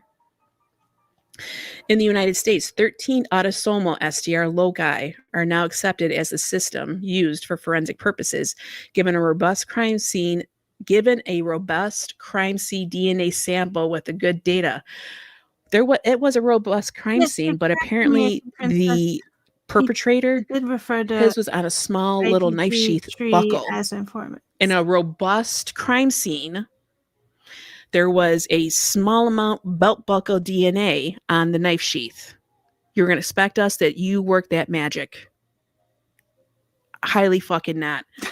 By contrast, experimental work with very robust set of 30 Y-STR loci I'm writing that shit down. 30 Y-STR loci showed a probability of about 1 in 50,000 of a perfect All match. right. You don't need all that extra mumbo jumbo of we got big numbers of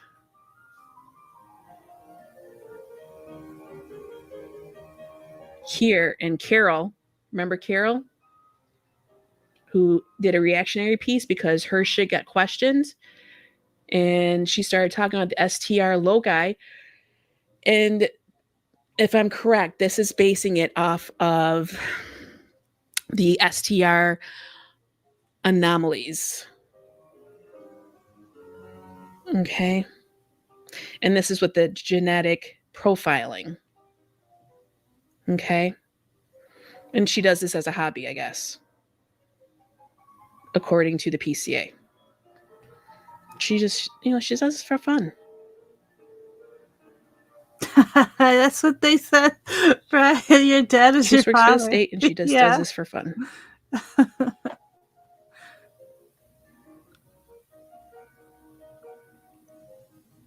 There we go. And this is where they get this octillion. 2 times 10 to the 28th power, the octillion. I think it was impossible to be used correctly too. The more we look into it, the more it couldn't have been finished. And I think again that's Okay. why Ann Taylor has a team of experts. It's like a dream team of all of these people that And have this all is this with a mixture experience and knowledge analysis when from there's that field. more than to one come together, DNA look at it. within that one sample. Something's going down with that Because IgG. with her, And I don't know. Everybody keeps saying it doesn't matter, but it kind of does. If Ann Taylor can give the DNA judge a profile good enough interpretation. reason to allow in some of that IgG stuff, there's a And chance hers is all about the some of it can likelihood get in. ratios. In forensic science, in particular, they use in probabilistic genotyping, PG software. Likelihood ratios do not infringe on the ultimate issue. And they use this paradigm It opens to separate the scientists from the decision makers, and distances the scientists from comment on the ultimate and subsidiary issue, which you don't want to do. You want to keep the scientists an impartial, objective, third-party scientist that has the right credentials. People keep saying who has now an agenda and needs to be known from the IgG if he has a what's the word I'm looking for? And if the original like with the IgG work, right, Heather? Paper that I did with had to be Brucato, reworked, and his name is on there. They let on that paper he says placed because that's not I the original. am subject to genetic let you know that I am. Right? I did write a book about this, and I also did the study. So you have to let it be known what your intentions are. Yeah, it should lead to a whole branch, a whole family. You have to keep everything open. And you can follow a lead. You can follow what the hell's going on. Like this paper, this person's part of this paper, part of this book. You have to let people know in the end. You can't be doing all the side business, the sidetracking and hiding things. Because doesn't that tell you that there's something sneaky going on? Heather Fitzgerald. When people hide things like that? I don't think we've like seen anything basic yet. fundamentals. When you're hiding the basic fundamentals, it doesn't look good. It looks pretty shady. Yeah, and definitely. That makes me afraid for my rights in the country I've been living in for the past 40 years. Because at any moment, apparently, if I want to go get my PhD in the Midwest, Fitzgerald, could you please explain? And I'm definitely an outsider. OGIG. Boom, done, over. My life is over. That the because I looked at someone sideways because I am not in a sorority. I end up getting chopped up. Yeah, I mean, come on. It was Bryan. They never so autosomal 13 autosomal STR loci. Right. Okay, that's what we need to see in order to say like that is a good match. Not at Y-STR. That's your dad. Prior to any arrest. Bryan's dad is his dad. that's basically what they just did. They took his buccal swab and they took his dad's garbage, and they're like, "Yep, it's a Y-STR. It's a match." And if it was never I done, don't remember. I don't recall if because they couldn't find anything in CODIS. it is on the original PCA. If they talk about STR, autosomal, It was never done. And they loci never matching. got to Bryan at all. How did they get to Bryan? Let's see. Let's see if I can grab it real quick. Wow.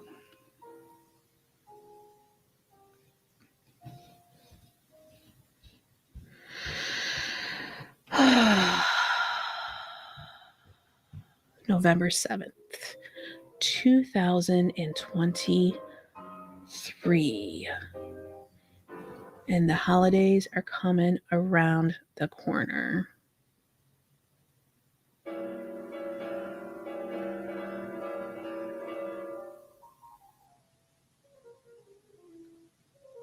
Right. We were going over that earlier. And the chain of custody. Okay.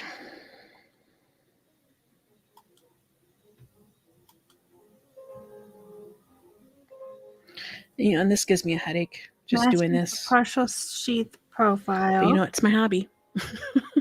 It's my hobby. Sure, but how many other donors also Write in the comments if you appreciate my hobby, please.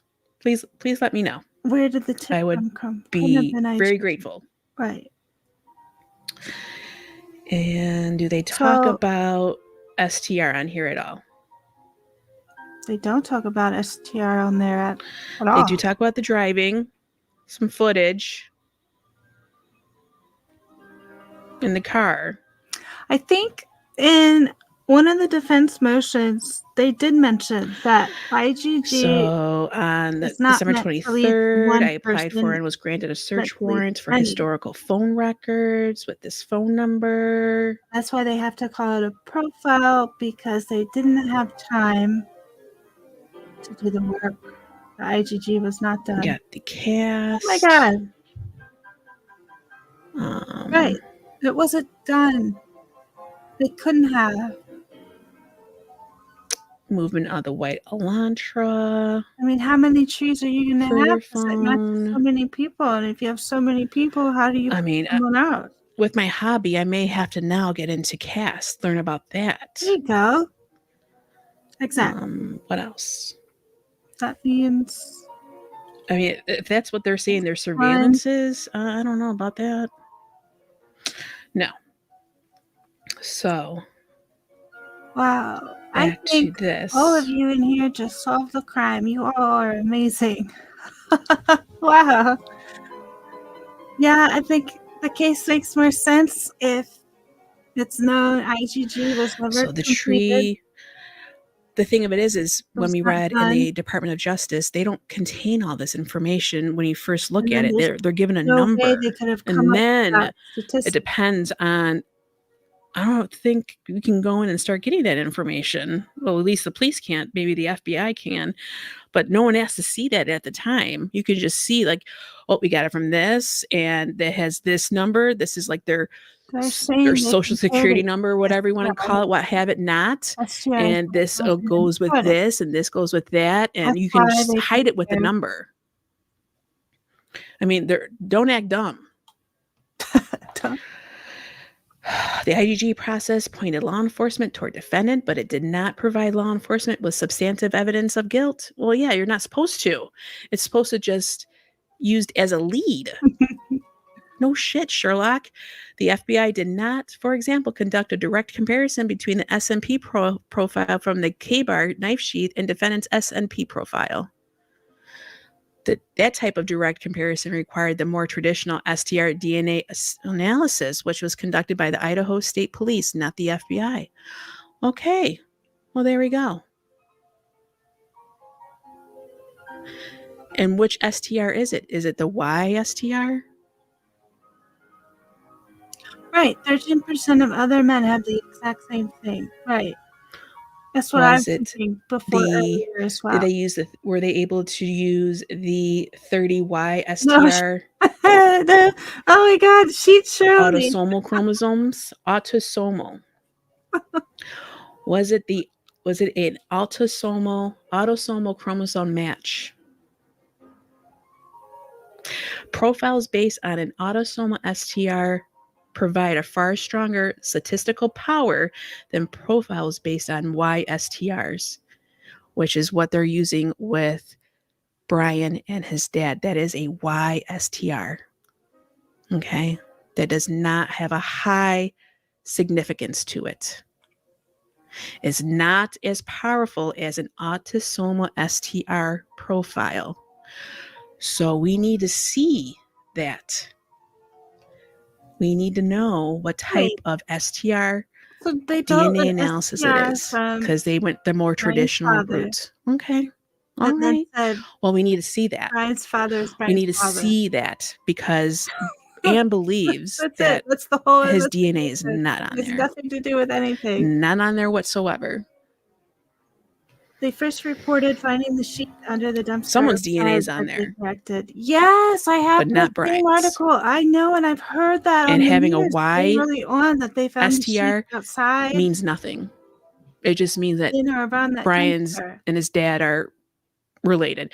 Brian got his So Y chromosome, how is sex it that chromosomal from every his dad. detail of this case The type of direct questionable? comparison required the more traditional STR DNA analysis. So that should be up in CODIS.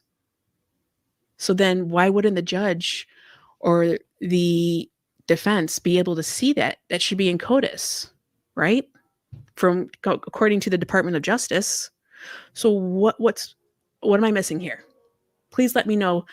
Please tell this hobbyist Hobbyist. what am I missing? She's funny. Notably, nothing about the SNP profile, the use of IgG or family tree, was used by law enforcement in obtaining the arrest of warrant for Kohberger, the January 5th, 2003 search warrant for Kohberger's DNA, or any other search warrant in this case. We're just wiping everything clean. Wiping the slate clean. Nothing. Yeah, once you see. But why do you need Karen, protective orders? The state now seeks protective order for information related to the use of IgG in this case. So now we're splitting hairs. We're splitting hairs and we're doing semantics. And if any of us, and this happened to us, what is this? This is scary. This does not look like democracy to me. Thank you so much for coming by today, hanging out with me, and figuring out. I think it's pretty solid. The IgG was never completed or done. And we did such a good job working together today and figuring things out. And it was fun learning about all the DNA. Calling that an informant is insane. I hope you all have a great weekend. And I will see you guys next time. Bye, everyone.